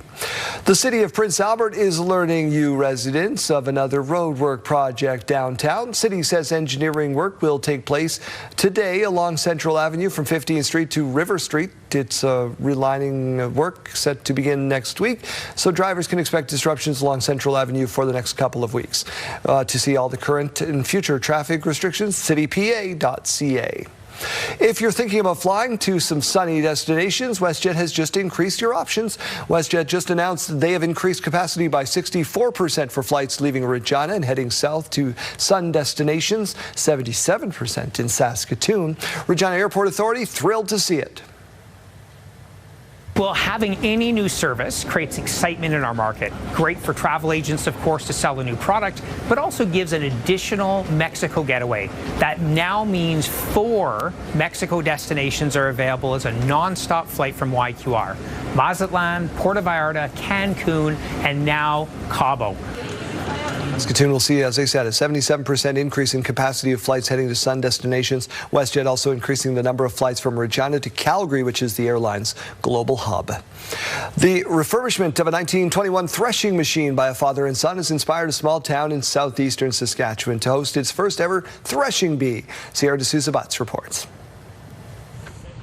Peter DeJager has always had a passion for antiques, describing it as a hobby for him and his father. His recent purchase, a 1921 McCormick Deering thrashing machine. We had old tractors, but got nothing to run them, so I wanted to do a threshing machine. The old machine hasn't operated in 90 years. However, DeJager says he was up for the challenge. Today is actually the first time I ran anything through it. So at first I was a bit nervous, but I am very surprised and glad that nothing broke. And it's all in one piece still. After hearing about the recent project, the Kipling and District Historical Society decided to host the town's first ever threshing bee, featuring antique tractors, historical buildings, and activities for families to enjoy. It's really nice. Like, you get to learn about how farming works and stuff. And it's also my first time here. Not all the young people of today don't realize how the farmers did things years ago. You know, and it's history. It's really something. Along with the museum's other attractions, the threshing machine helps educate people on how farming was in the 1920s compared to now. Years ago, they would have had steam engines because the tractors weren't available then, and probably horses pulling the racks. But he had the farmers up top with the pitchforks pitching sheaves into the threshing machine and the straw blowing out. Crediting this year's event to DeJager, the community plans to continue hosting an annual threshing bee in the coming years. It's more of a community thing, just so everyone can come together, have fun. Sierra D'Souza Butts, CTV News, Kipling. That's pretty cool. I've been to threshing bees in Lethbridge and area. It's 91 years that thing has been running for. Yeah, incredible. That's really cool. I would like to go see that. Our rich farming history.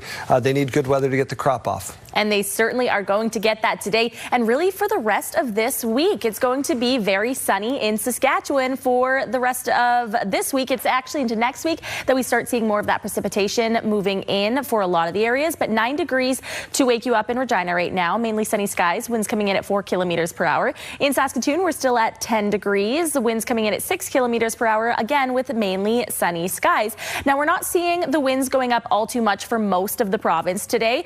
We're seeing more of those winds over in Manitoba mostly, but it's into the later part of the afternoon. We do see some more of that red and yellow color moving into the very southern part of the province, right along that U.S. border. So winds could be going up later on in the day if you're waking up with us from that part of the province, especially through the southwest corner of the province. But other than that, winds are going to be fairly calm today. It has been quite a cool start to the day up north, though. Stony Rapids is only at 3 degrees right now. 9 degrees degrees in La Ronge, 4 degrees in South End, and 10 degrees in Nipawin. 7 degrees right now to wake you up in Spiritwood. So we're waiting for that warmth to return this afternoon. 7 degrees in Moose Jaw right now, 9 degrees in Assiniboia, 8 degrees in Weyburn, and 10 degrees right now in both Yorkton and Estevan. Into the afternoon, though, what a beautiful day we are expecting. 24 degrees for Prince Albert today, 27 in the Battlefords and Swift Current, 25 for Saskatoon and Regina, 26 in Moose Jaw and Weyburn, 23 in Yorkton, and 24 in Estevan. So a whole lot of sunshine on the way. Temperatures are finally back to right around that seasonal average, or even above that seasonal average if you are waking up with us from Western Saskatchewan today. The 7-day forecast now. So we're talking about temperatures going up for the coming days. 27 for Wednesday and Thursday in Regina, 25 on Friday, 27 on Saturday. So the rest of this week looking beautiful. It's Sunday and Monday that we see a lot of that precipitation moving in. So 26 degrees on Sunday with chance of rain, risk of thunderstorms, and 26 degrees on Monday. We're expecting the afternoon to be quite rainy. 7-day forecast in Saskatoon looking pretty similar in terms of active weather. So we're mostly talking about sunshine in the afternoons and then rain moving in for Sunday and Monday on those afternoons. Temperatures looking really good as well, above that seasonal average again. So 26 tomorrow, 25 on Thursday, 25 on Friday, up to 27 on Saturday. That's going to be a great day to get outside before the rain comes in for Sunday with that high of 24 and 25 on Monday.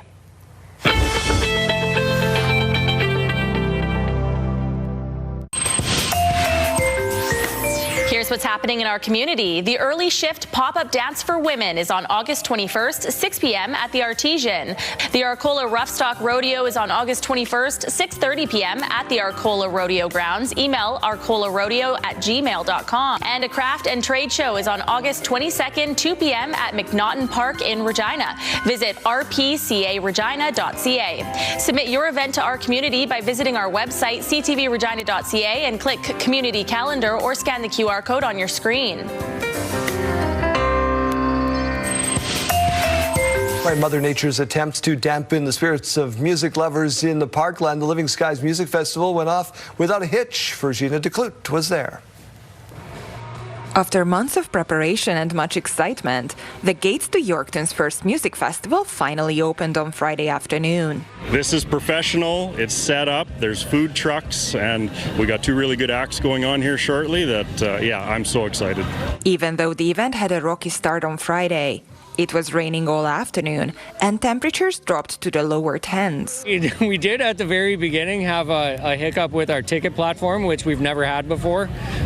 So that got resolved, but it was just dealing with some of the water sitting around, and everything's stopping on that front now. So we're very excited. Despite the bumps in the road, some 100 people braved it out in their ponchos for country stars Jess Moskaluk and Dallas Smith. Last night, the country night, Jess and Dallas were amazing. Lots of dancing, lots of fun. Can't complain. By Saturday, the sun came through, drawing a significantly larger crowd to a celebration of rock music.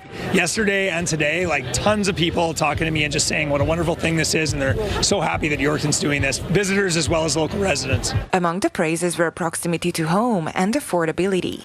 Pricing is super affordable, honestly. You'd pay more money to go somewhere else. It's right home. It's at home here. We're happy. Yeah. They hope the festival returns next year and even floated some ambitious ideas for a future lineup. I'll go with Guns N' Roses. We'll just put that out there. While it's yet to be determined who will take the stage next year, the mayor says the Living Skies Music Festival for sure will return for at least the next 4 years.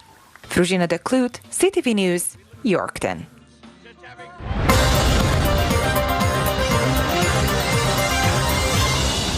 I always love catching up with our friends from Canada's most notorious city. I still call it the Friendly City. That's good. James Murdoch is in studio with us this morning. Thanks so much for doing this. Thank you, Daryl. I want to start with the postcard that you brought with you. We are always talking about the snowbirds and the pause in that program, right. Which could be, we don't know how long, could be a decade, right, in this. So you've got a postcard with you. Tell us about this thing. Right, Daryl. Well, first of all, I'm proud to be wearing my snowbirds pin given to me from the alumni.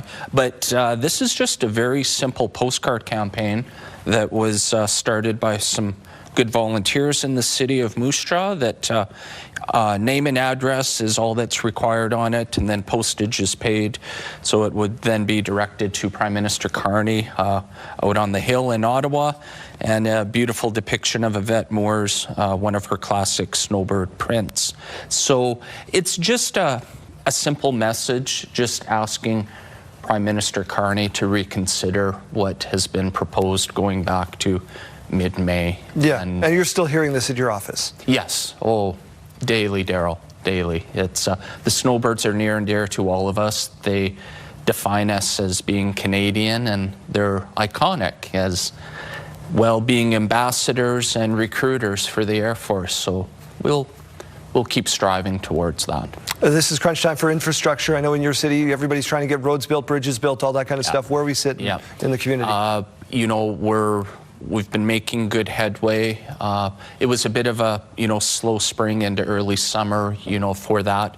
But Mother Nature has cooperated the last 4 to 6 weeks, so making good progress on that, just like every community is. You put a lot of work into High Street and Main Street and those things. Are there still some priority areas that you're focusing in on? There's some cast iron replacement, that's taking place, in a few different parts of the community. That's big. Right now in a couple of school zones, so the crunch is on to make sure that they're completed, in advance of the kids being called back. In the newscast just a minute ago, we talked a little bit about AI data centers in Ontario and Alberta. Alberta's rejected theirs. We know that the Sask Party has come out and said that there's no real plan for Moose Jaw at this moment. Where do we sit with in terms of that? Because we're very close to one that's being built near our station here. Yeah, true. Yeah. So really, right now we're following the directive of the province, and with them coming out and making the statement that there are no intentions for power being allocated for this particular project. That's where things stand with that. What do you hear from people in the community when you walk around on this subject? Because this is a contentious one. Yeah. Oh, it is, Daryl. And I think that people are passionate about their community. They just want to make sure that thoughts are put into decisions, and so we'll. This is near and dear to a lot of people. Waccamaw Valley is very sacred to all of us, and so we'll continue to have dialogue and involve people. We got 15 seconds left. You got a lot of concerts coming out to your city. You got a lot going on. Give us a plug. We got Tom Cochran and Amanda Marshall in November, the Gene Simmons Band in December. I would like to say that this September 12th and 13th, the Sukinen Museum, just south of Moose Jaw on Highway 2, is holding their annual threshing bee that brings out thousands and thousands. Also, Little Chicago Show and Shine Car Show on Saturday, September 12th. There we go. 8 blocks on Main Street. Come out. All those reasons to visit moosejaw.ca.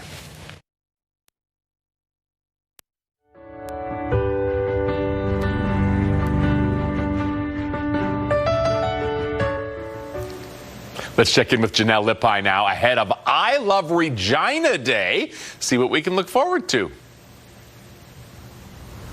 That's right, Jeremy. Good morning. I am with Mayor Chad Baczynski here. We are talking all things I Love Regina Day, which of course is a staple here in the city. Chad, thanks so much for being here. What year are we on for this event? Yeah, we're on the 24th annual I Love Regina Day. Super exciting, and coming up this Saturday, August 22nd. And of course, a crowd pleaser here for the entire community. Really, what are we looking forward to this year? Well, there's lots going on.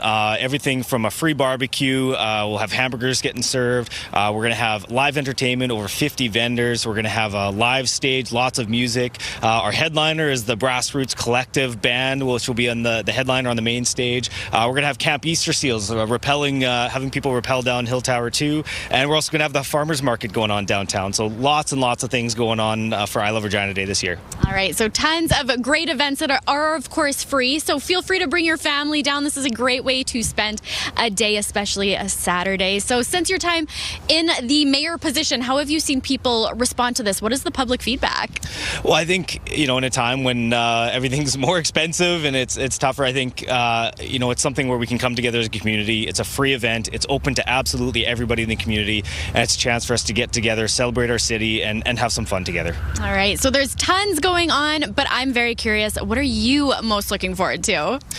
Well, you know what? As a trombone player myself, Grassroots Collective, super excited to see them come and headline the show. All right, Chad, thank you so very much for this. We will be back in about an hour. We've got a little bit more to tell you, but once again, that is coming up on Saturday. Lots of exciting stuff to look forward to.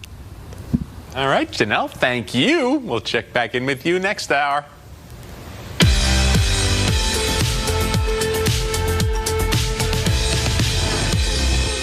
It's August 18th, and we have these milestones to share with you. We'll start off with a big happy birthday going out to Zendaya. Your mom and dad say they love you so much. Enjoy your day.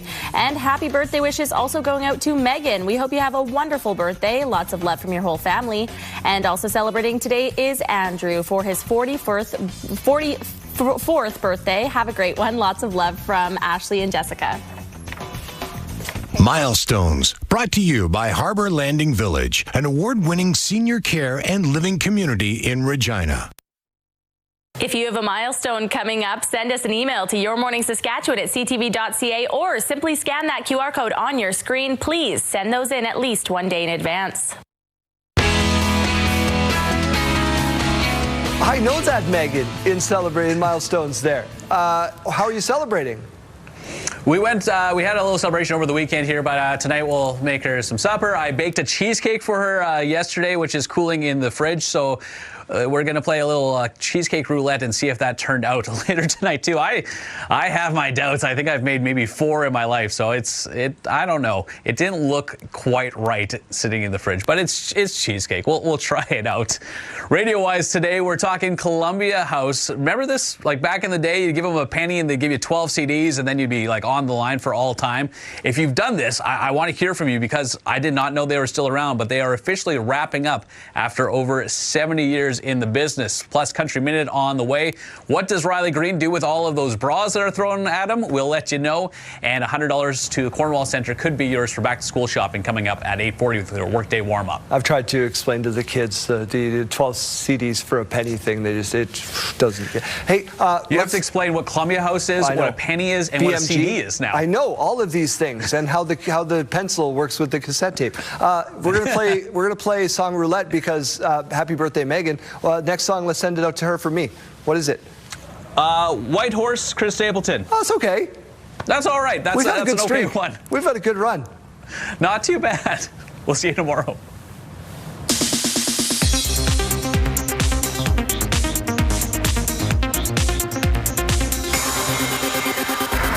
Something bad's coming. Pennywise is coming back to haunt the children of Derry, Maine. HBO has announced that Welcome to Derry will return for a second season. Season 2 of the prequel series will focus on Derry during the Great Depression. 10 Things I Hate About You is coming to Broadway. The new musical based on the classic 90s rom-com is co-written by Lena Dunham with music co-written by Carly Rae Jepsen. 10 Things I Hate About You will begin performances on August 17th, 2027. The Jonas Brothers are hitting the road again. The band announced a 45-city extension of their Burning Up tour all over again. The tour will begin in Boston on September 25th. Tickets go on sale to the general public on Friday. And happy birthday to Christian Slater, who is 57 today. That's what's happening in Hollywood. Jacqueline Lee, ABC News.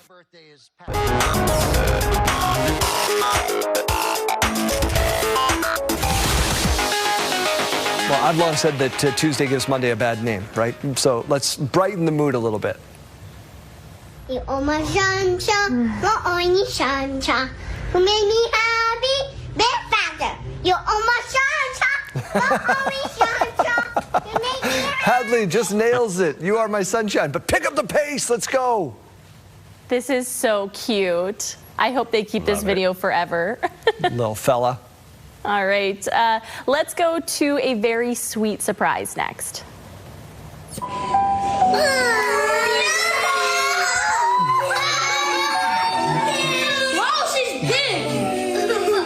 Oh, she's going to love hearing that. Yeah, this is so cute, though. These boys are meeting their baby sister for the very first time. They're so excited.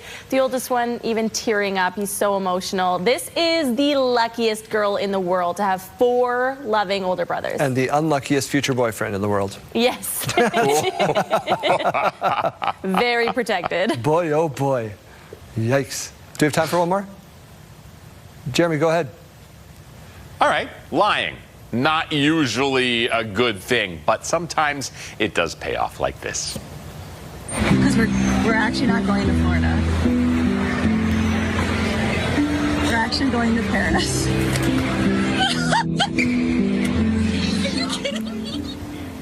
Yeah, Nellie told her mom they were going to Florida, then surprised her by admitting, no, we're heading to Paris when they were getting ready to check in at the airport. Lying to mom for months. Worth it to see this reaction. She was telling everybody in the airport where she's headed. Delightful deception ends off our hour. We're going to reset. We got your news headlines in just a moment.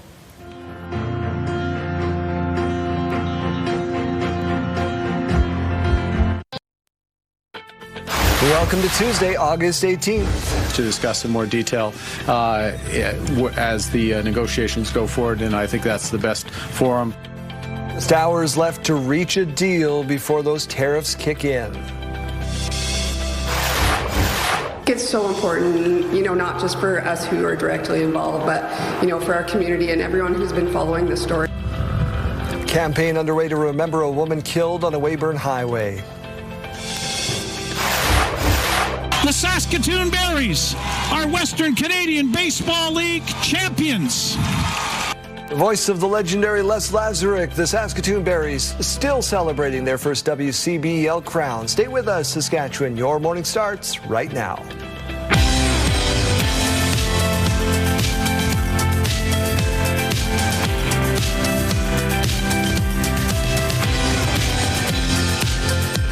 Welcome to your morning, Saskatchewan. I'm Daryl. And I'm Kayleen. Good morning and happy Tuesday. We've got lots coming up in this hour, including some fun news about Kristen Bell and the Savannah Bananas. Have you seen this video yet? I have seen this video. It is so fun, and she is so talented. What a voice. We're going to roll that pretty quick. First, we got to talk about trade, which is starting to get exhausting for me, honestly. Let's do it, though. It's down to the wire for trade talks between Canada and the U.S., with just hours left to reach a deal before those punishing U.S. tariffs kick in. We're going to continue working. Our job is not yet done. Thank you. CTV News confirming that Prime Minister Mark Carney and U.S. President Donald Trump spoke yesterday afternoon about the ongoing trade negotiations, but there's no word on whether the two sides are any closer to a deal. Lowering tariffs on steel, aluminum, auto, and lumber sectors have been key demands by Ottawa. If no deal is reached, the new tariffs will take effect just after midnight Wednesday. The new 50% duties would apply to a variety of goods and could add up to about $28 billion worth of exports. Quebec and Newfoundland and Labrador have reached a tentative energy agreement, but the final deal isn't expected until after the Quebec provincial election. To Quebecers, if it's not this agreement, where will they find the 10,000 megawatts we are bringing to Quebec with that agreement? An election must be held by October 5th. The Parti Québécois, who currently lead in the polls ahead of the fall election, have previously promised they'd reopen energy negotiations. This deal between Quebec, Newfoundland and Labrador and Ottawa includes an expansion of the Churchill Falls power plant, new power lines to Labrador West, a new development on the Churchill River, a rebate for Newfoundland and Labrador, and a feasibility study for a wind development. Total spend here is $70 billion, Ottawa kicking in 10 of that. Most of the rest will be paid by Hydro-Quebec. They say it's the largest clean energy project in North American history. To the wildfire situation in British Columbia, now learning the extent of the devastation and destruction in and around Summerland in the BC interior. The Bald Range fire has destroyed or damaged about 150 structures, including homes and buildings. Regional officers are taking on the difficult job of notifying impacted homeowners.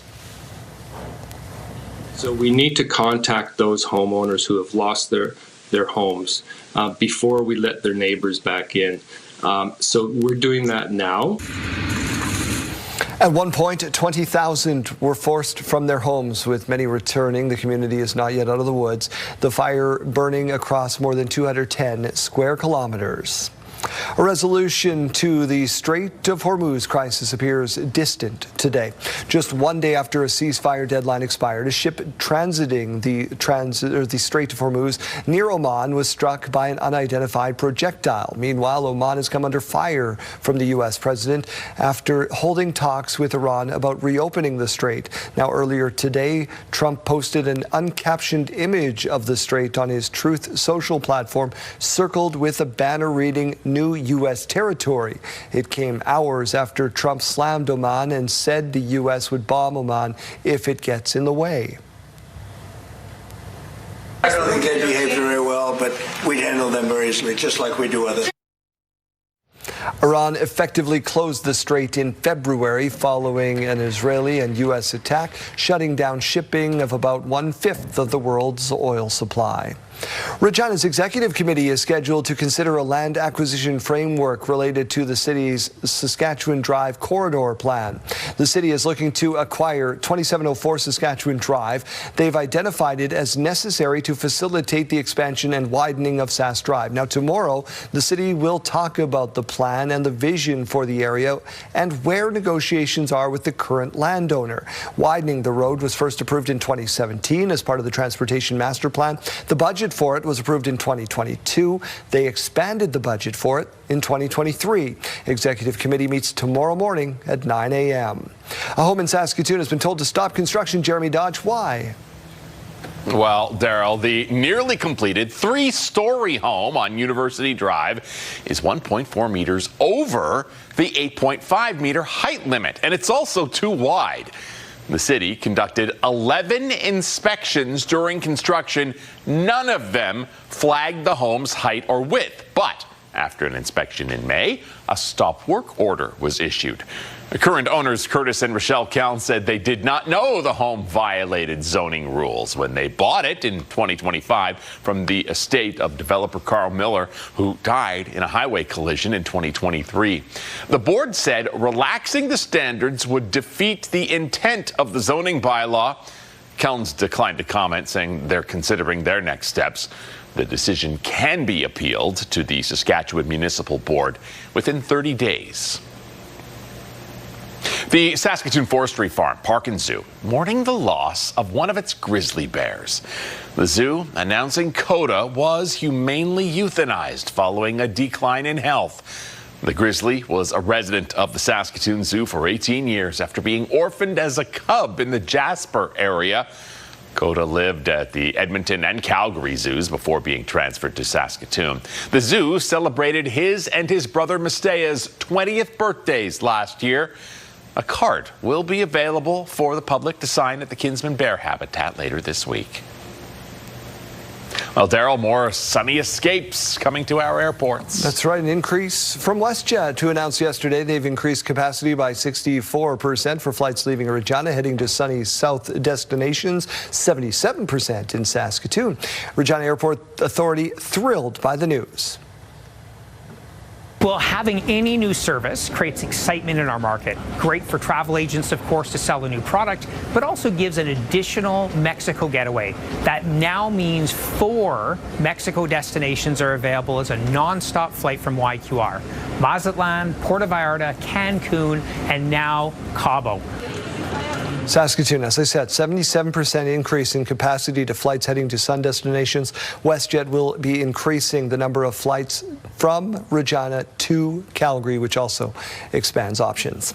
It's been a sweet season for the Saskatoon Berries, the team capturing its first WCBL title, making history. Here's Hallie Mandrick.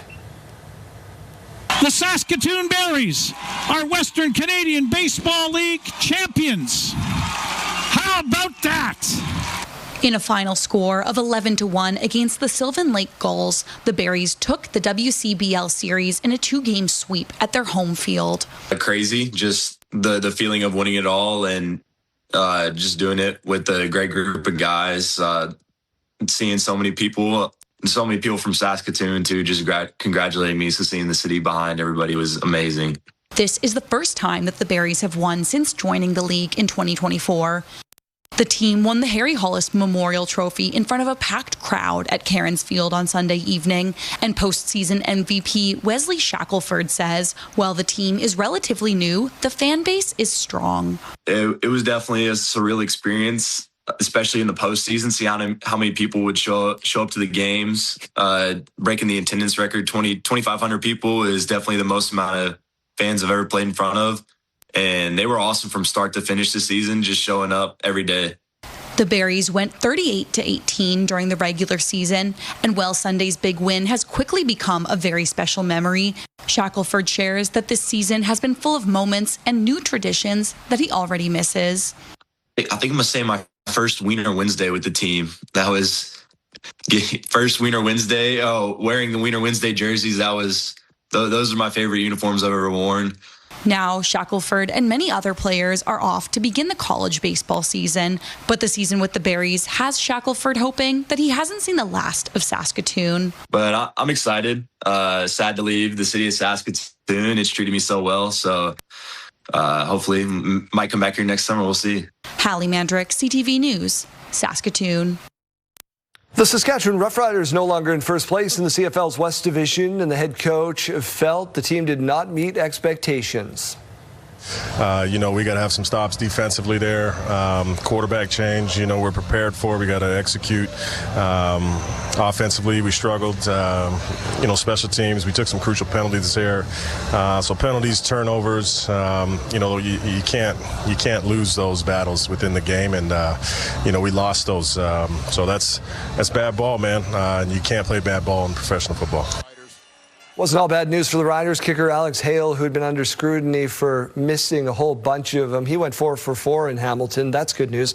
Riders return to practice this week, preparing for a clash on Sunday with the Lions in BC. Kristen Bell made a surprise stop at the Savannah Bananas baseball game. The window is open, close that door. I didn't know they did that anymore. Who knew we owned 8,000 salad plates? She joined the team at Denver's Coors Field as part of their world tour, singing the hit song for the first time in forever from the movie Frozen. She also duetted with the Broadway actor turned Savannah Bananas star Derek. They both sang The Time of My Life from Dirty Dancing. She is so talented, Kayleen. That is somebody that does not need a single ounce of auto-tune. No, not at all. I do have a beautiful picture to show you. Oh. This is coming to us from Bercy, Saskatchewan. It's the Bercy elevator. Lorette sending this in, and a personal connection here. Bercy is right where my family farms, so I had to throw that out for you. Wow, that's a beautiful shot. Thank you so much for sending that in. We would love to see your photos. Here's your reminder, Your Morning Saskatchewan at ctv.ca. Let's take a look at this morning view, though. It's brought to you by Stars Lottery, your ticket funds life-saving care across Saskatchewan. We're now at 11 degrees to wake us up in Regina. Winds are calm. You're not going to be feeling those if you're heading out the door. Cloud cover has increased in the past 30 minutes or so in Regina, though. Still mainly sunny in Saskatoon. We're at 13 degrees. Winds coming in at 9 kilometers per hour. Let's turn our attention to those hot and cold spots now. Maple Creek has remained our hot spot throughout this morning, ever since that 6 o'clock hour. 13.5 is where we're at right now. South End is now the cold spot, though, 3.7 degrees. The Canadian hot spot is still in BC, 24.2 degrees, but we have a new Canadian cold spot. It's in the Yukon Territory, minus 0.2. Here's a current look outside. We're not really seeing a lot out there this morning. No active weather, no rain currently falling. Just a bit of cloud cover, mainly sunny, though. It's into the later parts of the day, the late afternoon and early evening, that we do start to see some more precipitation moving in. Prince Albert, you're likely to be seeing some of this rain and risk of thunderstorms overnight into the early morning hours tomorrow. So parts of central Saskatchewan going to be feeling that light drizzle. We're not really seeing a lot of afternoon rain for Saskatoon or Regina, though, until next week. Up north, though, you could be feeling this into the later parts of the afternoon tomorrow and into the early evening hours. Today's forecast includes a whole lot of sunshine. 24 degrees for Prince Albert today, 26 in the Battlefords, 27 for Swift Current, 26 in Moose Jaw, 25 for both Saskatoon and Regina today, 26 in Weyburn, 24 in Estevan, and 23 degrees in Yorkton. Here's a look at that 5-day forecast, and it is looking absolutely beautiful. 27 on Wednesday and Thursday, 25 on Friday, and 27 on Saturday. Again, mainly sunny skies for the coming days. It's on Sunday. We do see some chance of rain, risk of thunderstorms moving in for Regina, and Monday that rain is likely to continue as well. Here's a look at Saskatoon. More so of that sunshine today, a little bit of cloud cover moving in for Wednesday. That is going to continue for the rest of our week with that mix of sun and cloud. 26 degrees though tomorrow, 25 degrees on Thursday, 25 on Friday, and 27 on Saturday. And here's a final look outside to end us off here. Again, mainly sunny skies in Saskatoon, a little bit more of that cloud cover through Regina, but just a beautiful start to the day with low wind speed so you can get outside and enjoy it.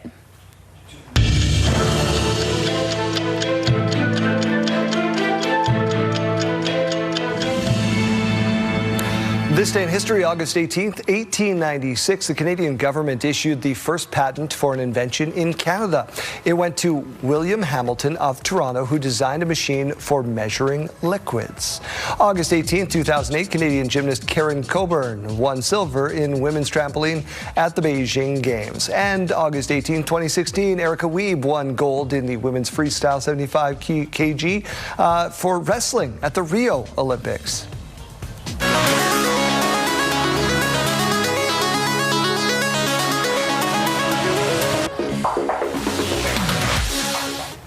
In case you missed it, we're following the adventures of Shark Boy. Now, usually if there's a shark sighting at a beach, lots of people run away, right? Yeah. But not Finn Holland.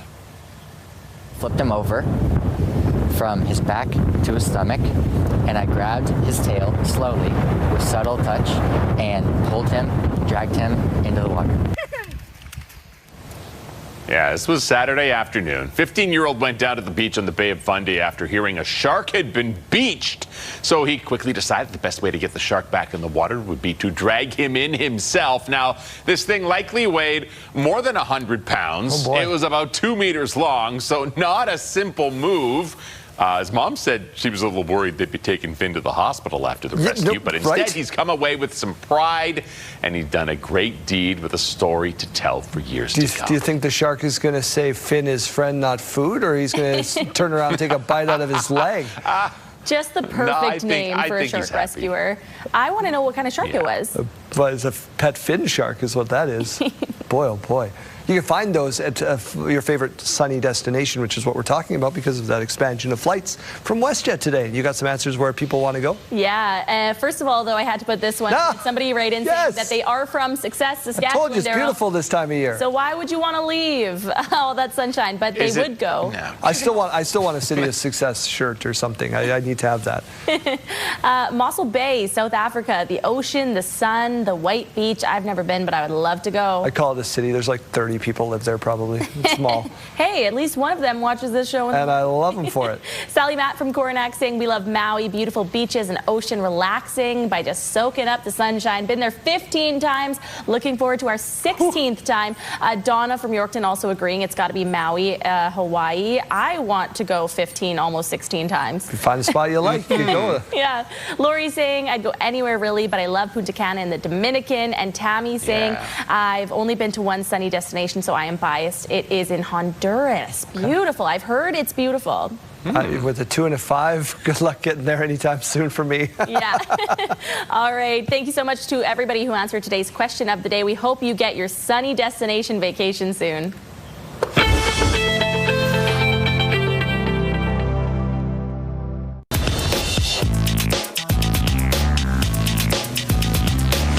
This morning, 30 years in the making, we are introducing you to a Saskatoon folk band fronted by a person who's gone from the campaign trail to the music studio as we welcome in Dr. Ryan Miley this morning. Ryan, thank you so much for doing this. Morning, Daryl. Thanks for having me. So you're an author. You are a doctor, a practicing physician, and now you're a musician. When do you find the time to do all these things? Life is long. I guess I just have lots of interests and can't seem to stop doing them. Tell us about the Blue Umbrella Band. Yeah, so Blue Umbrella, we are a group based in Saskatoon, and I write the songs and am the main singer, but have had a chance to work with some terrific musicians.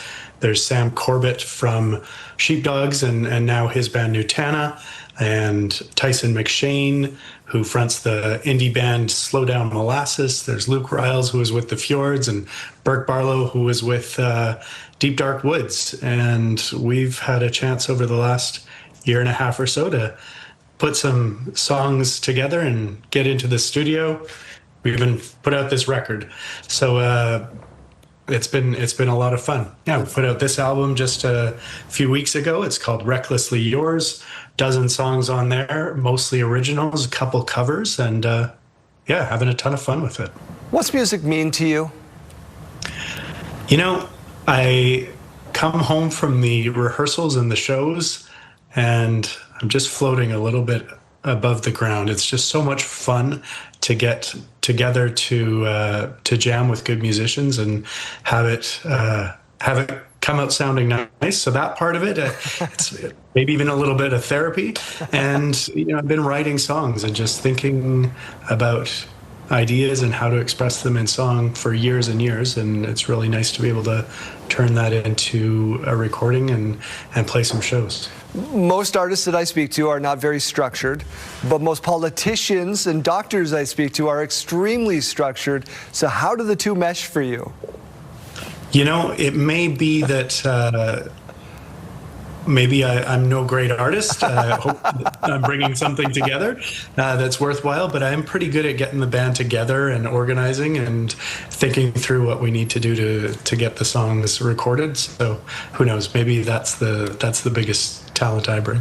Is it true that you have a sitting MLA playing on one of these tracks? Is that true? Yeah, Mira Conway shows up on a couple of tunes playing her cello.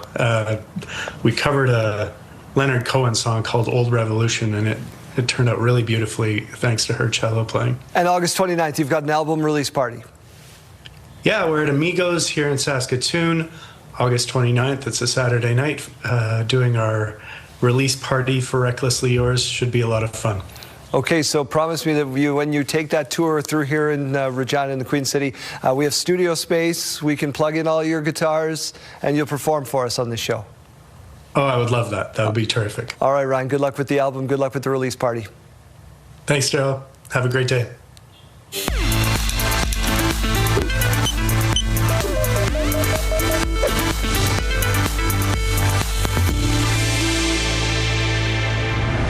From books to binders, laptops, and lunchboxes, students can cram a lot into their backpacks. So we want to be thoughtful about not overloading them, because similar to adults, if they're carrying too heavy a weight on their back, they could be at risk for neck strain or back strain or those sorts of uncomfortable things. Dr. Skylar Kalady with Nationwide Children's Hospital says parents can help prevent pains by helping their student wear their backpack the way it was designed to be worn. That means wearing both straps instead of slinging a strap over one shoulder. She says the bag shouldn't hang low. Instead, it should reach the small of their back. If there's a strap to fasten, that will also help secure it. And don't overload the bag. Kalady says it shouldn't exceed more than 10% of the child's body weight. So if they're 100 pounds, you don't want it to be more than 10 pounds total if they're carrying a backpack, and that should reduce the risk of mild injury or strain. And if your child does complain of persistent pains or strains, Kalady says to be evaluated by a pediatrician. While they're waiting to be seen, I would encourage them to not lift anything on their back, to discontinue using their backpack. And they could generally use some, ice is always safe to try on a strain, and talk to their pediatrician as to whether they could use any anti-inflammatory medications as well. For Health Minute, I'm Mandy Gaither. Health Report, brought to you in part by SEIU West, Saskatchewan's first healthcare union. Well, our Mike Ziona has had a busy morning. Let's go back on location one final time. Mike, is your tray table stowed and your seat back upright? Yes, Jeremy, we are all ready to land this, so to speak. This airplane behind us actually is already landed, as you can see. But it's going to be being pulled at Aviation Days here at the Saskatchewan Aviation Museum and Learning Center. I'm here with Shelley Jensen and Bob Baumgartner, as we have been all morning long. Bob, talk to me about this plane. It's going to be pulled by Canada's strongest man on Saturday? It will, Mike. Yeah, so they're going to pull this plane just with himself with a rope. and it's a very big plane. It's a very heavy plane, and we'll see how that goes. It would not be for me. Nor for, I mean, it would be. I could do it, but as you can see, they've got all the safety precautions in place right now. We know There's no chance. Absolutely no chance. But it'll be just another really cool thing. And then for the kids can come jump in the cockpits, and there's also going to be like a little, airplane train? There's going to be an airplane train for the kids, and they'll have a few cars behind, and they'll be driving around, and the kids can have some rides in that all day long. Fantastic. And finally, an airplane that you can push the buttons on if you are a kid. Shelley, so many rich historical components to this, and that's what we've been talking about all morning, is that rich history of Saskatchewan aviation. One more story, if you have time to give us just one more. Yeah, we have a replica of a Cessna 180 that went missing in Peter Pond Lake in 1959 and was found 10 years ago and brought up. So it's a story that people can come look at and learn about rich aviation in Saskatchewan history. We're also going to run the engines on the tracker. Lots of noise, lots of fun. Perfect timing as we hear one of the airplanes fire up behind us here. It is something to behold. Saskatchewan Aviation Days this Saturday and Sunday right here in Saskatoon. Thank you, Mike, for this morning. Have a great rest of the day.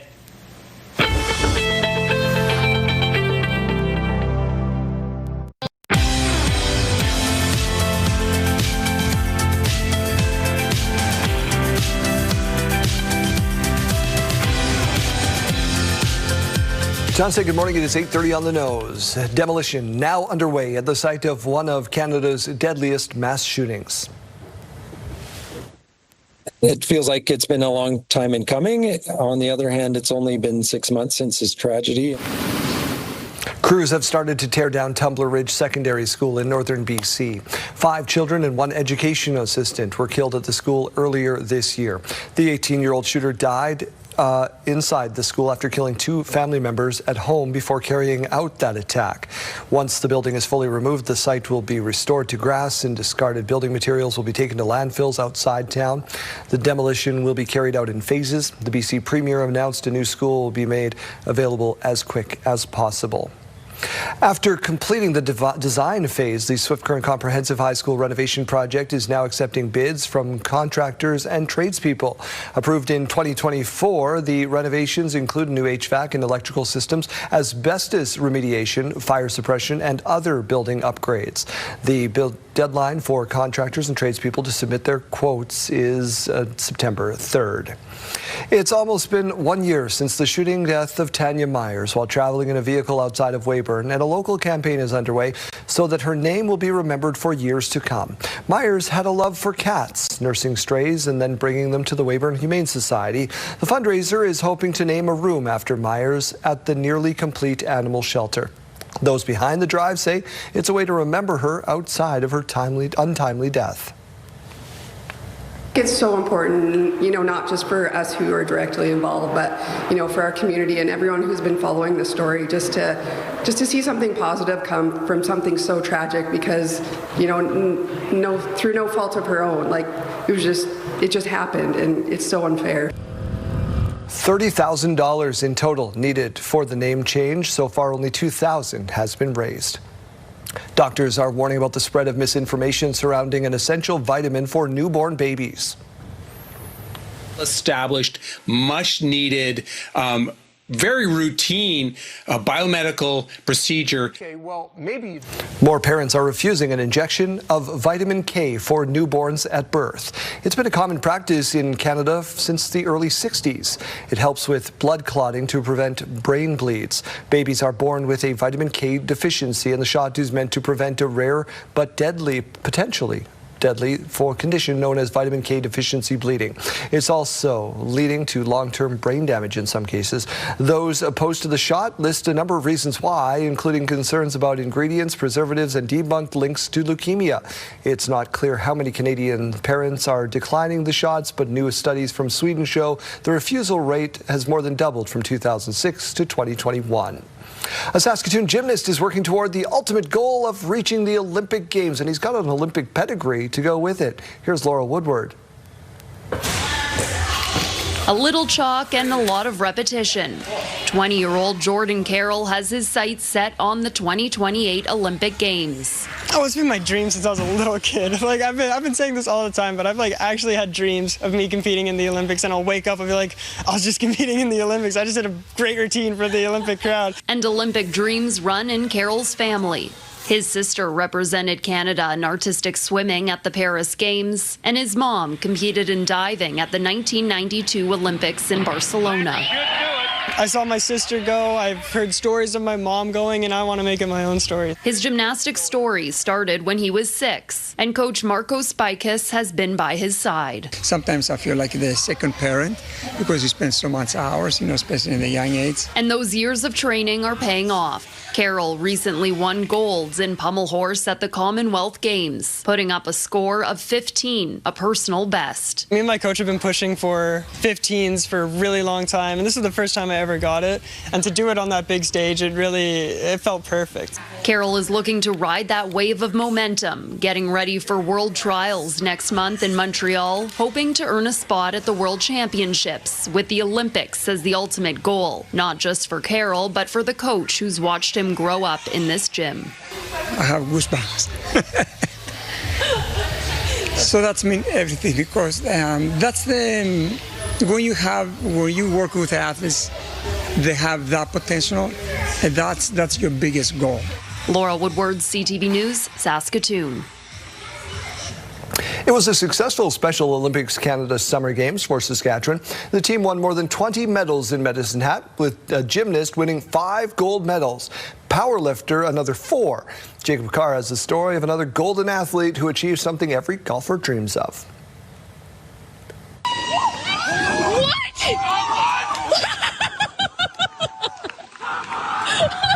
Those euphoric reactions came after Taylor Carter sunk a 135-yard hole-in-one shot on the 16th hole in Medicine Hat over the weekend. And those joining in on the celebrations included his nephew and caddy, Ashton.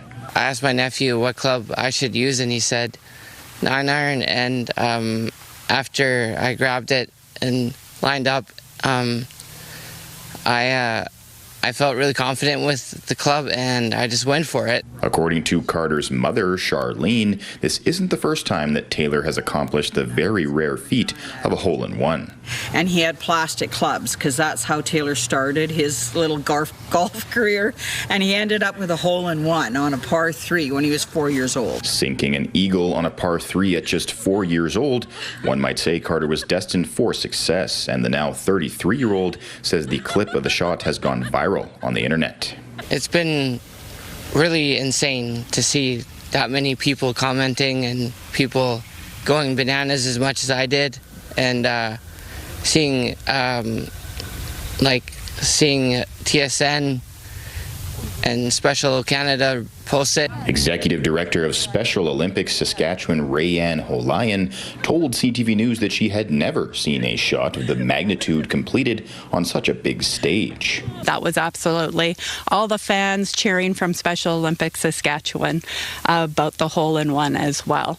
Then not only did he get a hole-in-one, which is an incredible achievement, he brings home the gold medal. Overall, Saskatchewan won a total of 64 medals at the Games, 25 gold, 19 silver, and 20 bronze. Carter says bringing home the gold was the icing on the proverbial cake of his now infamous shot. Jacob Carr, CTV News, Regina.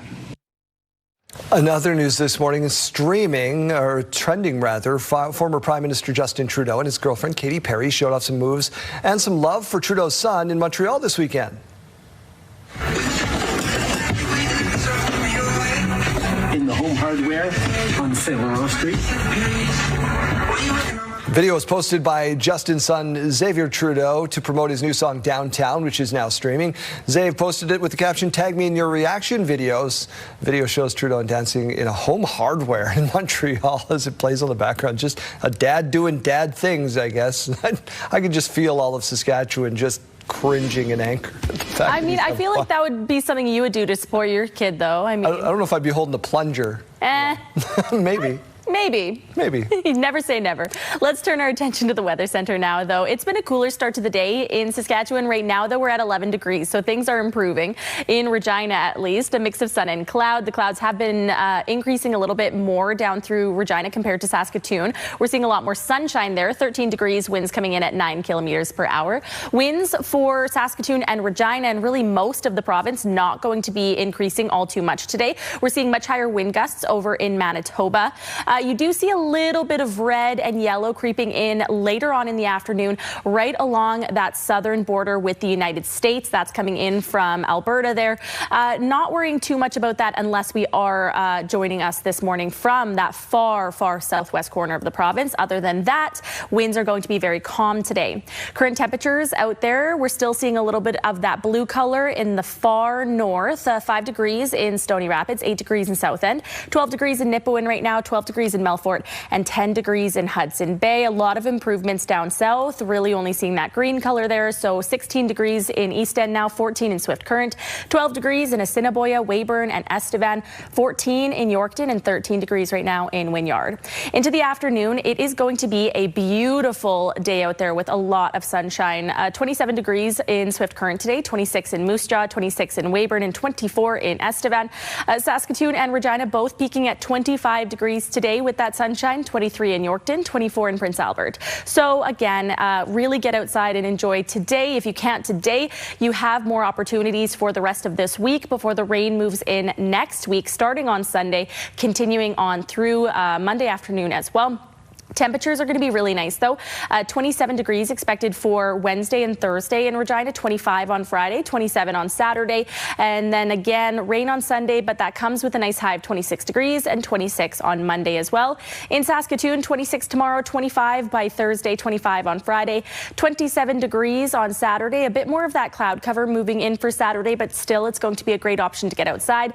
And also through parts of central and as well as southern Saskatchewan, that rain starting on Sunday, 24 degrees, up to 25 on Monday with that chance of rain as well. Here's your final look at that radar and satellite. Not a lot of active weather overnight and into this morning. Things were looking pretty clear, and it's clear to start your day.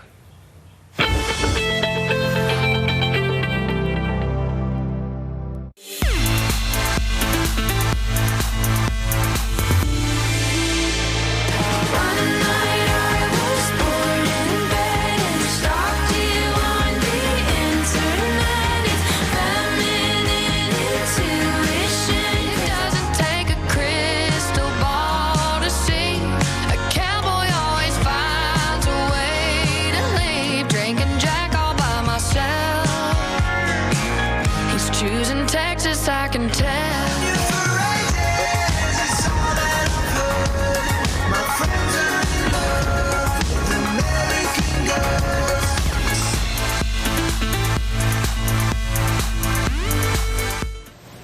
I Love Regina Day is just around the corner, and Janelle Lippa is on location finding out what we can expect.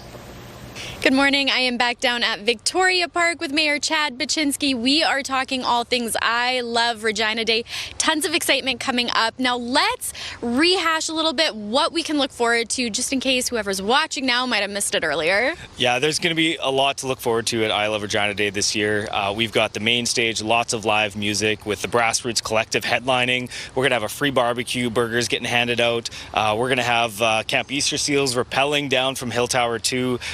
Some heroes rappelling there and probably in costume. We're going to have lots of activities, kids activities, and of course we have the farmers market happening at the same time. So there's so much going to be going on downtown at I Love Regina Day this year. All right, and of course this is a free event. There's tons of family-friendly things going on here. What does it mean to you to see the community coming together like this?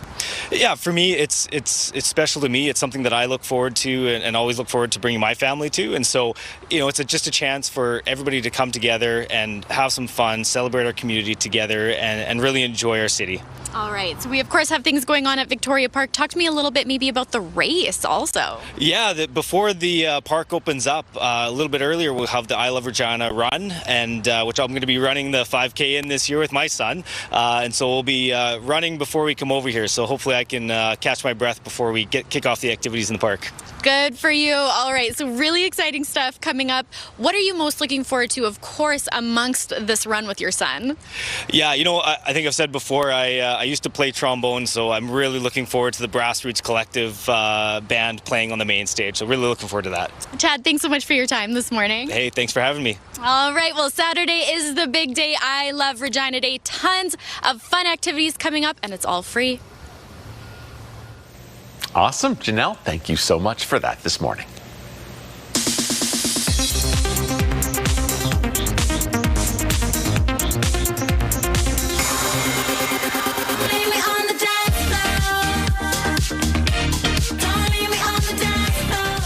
Carly Rae Jepsen is back with more music. She released this music video called Don't Leave Me on the Dance Floor. Her album Day and Night officially drops September 18th.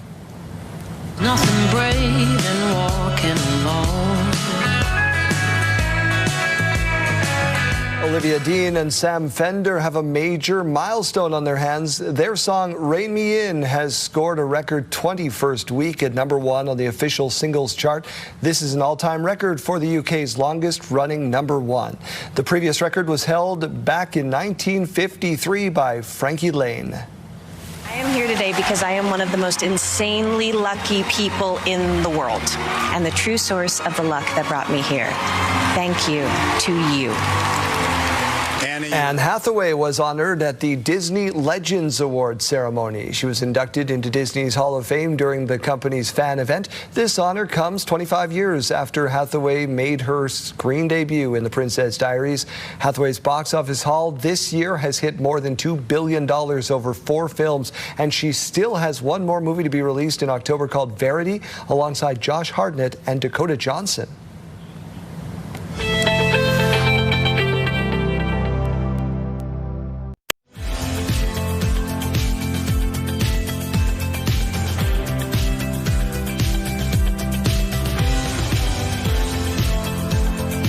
Welcome back. The refurbishment of a 1921 threshing machine by a father and son has inspired a small town in southeast Saskatchewan. Sierra D'Souza Butts reports. Peter DeJager has always had a passion for antiques, describing it as a hobby for him and his father. His recent purchase, a 1921 McCormick Deering thrashing machine. We had old tractors, but got nothing to run them, so I wanted to do a threshing machine. The old machine hasn't operated in 90 years. However, DeJager says he was up for the challenge. Today is actually the first time I ran anything through it. So at first I was a bit nervous, but I am very surprised and glad that nothing broke. And it's all in one piece still. After hearing about the recent project, the Kipling and District Historical Society decided to host the town's first ever Threshing Bee, featuring antique tractors, historical buildings, and activities for families to enjoy. It's really nice. Like, you get to learn about how farming works and stuff. And it's also my first time here. Not all the young people of today don't realize how the farmers did things years ago. You know, and it's history. It's really something. Along with the museum's other attractions, the threshing machine helps educate people on how farming was in the 1920s compared to now. Years ago, they would have had steam engines because the tractors weren't available then, and probably horses pulling the racks. But he had the farmers up top with the pitchforks pitching sheaves into the threshing machine and the straw blowing out. Crediting this year's event to DeJager, the community plans to continue hosting an annual Threshing Bee in the coming years. It's more of a community thing, just so everyone can come together, have fun. Sierra D'Souza Butts, CTV News, Kipling. Let's take a look at some trending videos now in Take a Look at This. I have never seen anything like this in my entire life. That seems to be the prevailing sentiment by beachgoers shocked at the sight of a massive surge of countless jellyfish that have suddenly shown up on the shores of Ocean City, Maryland. Some stunned. Ooh, that one's huge! Many stung. In fact, according to Ocean City Beach Patrol, the weeks-long surge is one of the worst the town has ever seen. A couple hundred people have sought EMS medical attention for jellyfish-related incidents, so many that responders are reportedly going through entire boxes of sting relief packs a day. While jellies are common for this time of year, officials think the overwhelming surge may be due to a combo of warmer water, higher salt levels, and a lack of current to sweep the swarms back out to sea. Firefighters responding to reports of smoke billowing from a Virginia middle school were greeted unsurprisingly by a fire, but also very surprisingly by an 8-foot python on the loose. WDBJ reports officials later said they believe the python escaped its classroom enclosure and knocked over a heat lamp, sparking the blaze. 8 classrooms were damaged, but no injuries were reported, and officials said the building will still be ready to start the school year on time. Sorry, kids. Finally, an adorable mystery unfolded under a California homeowner's porch where a pug was discovered to have recently given birth to what looks like 2 teeny tiny cows.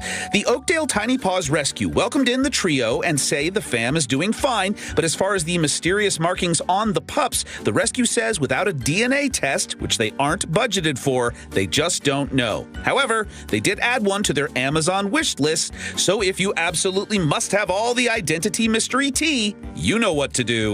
For Take a Look at This, I'm Jeremy Roth.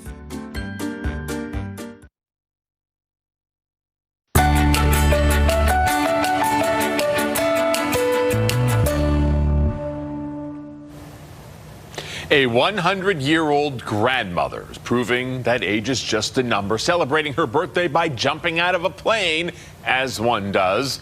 Tenzin Cortez has more. It's going to be very windy.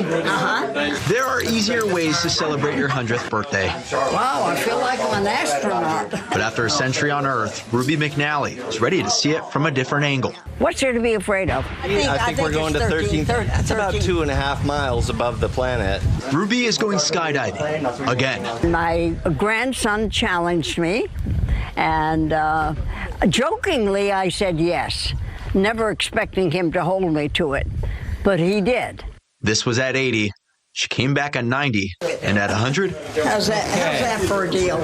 Same purple, same Ruby. At 100, you're not talking her out of anything. Yeah. I'm curious what your family has to say about this, doing it at 80, 90, and 100. They're all scaredy cats. They're all scaredy cats. Not all of us. This time, 6 family members and friends are taking the leap with her. If you sit and worry about it, then you're going to talk yourself out of it. You're pushed into it, and the next thing you know, you're out there flying, and it's a wonderful experience. And for me, it was exciting and ready to go again. 100 years have taken Ruby a long way. Apparently not high enough. At 13,000 feet, the door opened. Ruby is ready to keep a 20-year promise.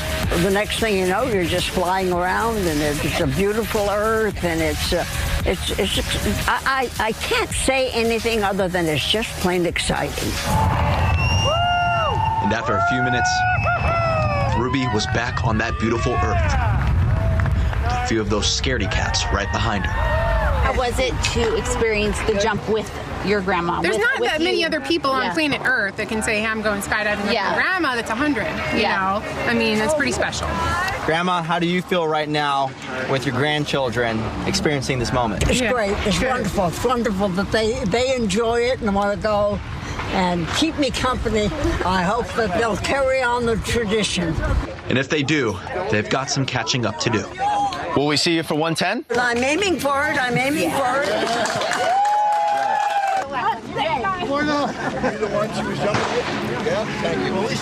See, that's a good 100. Yeah. Like, that's the 100 you want to live to. You often hear me say I don't want to live to 100 because I'm just like, my back hurts already at 29. But that is a great 100. If I could look and act like her. I love the whole family involved. Yes. I don't love jumping out of a perfectly good airplane, but that's just me.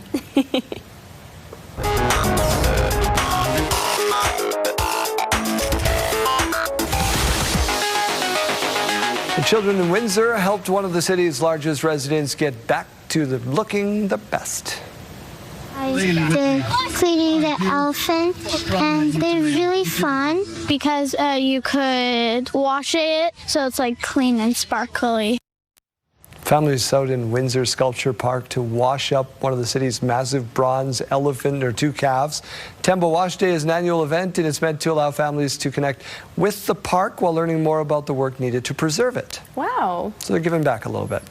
A good lesson to Free teach labor. the kids too. Free labor. Not free labor. I think of it as a free lesson Brilliant. for the kiddos. We're keeping... Lesson, labor, they both start with L. It's true. All right. Well, there are never enough baby hippo videos. We know that's Take true. We a know that to be look. true. Yeah. Sure. This is the Toronto Zoo. They shared the latest update of the pygmy hippo calf. The baby has been confidently playing in shallow pools, and it's safe to say the zoomies are hitting hard. Mom and baby are both enjoying special bonding time in their little hippo hollow behind the scenes. She's only 16 days old now, but it's already showing off a very big personality. The obvious question is, Jeremy, what do we name it? I don't know. What's a hippo name? You tell me. Herman. Herman the hippo. Herman the hippo. I like that. Sure.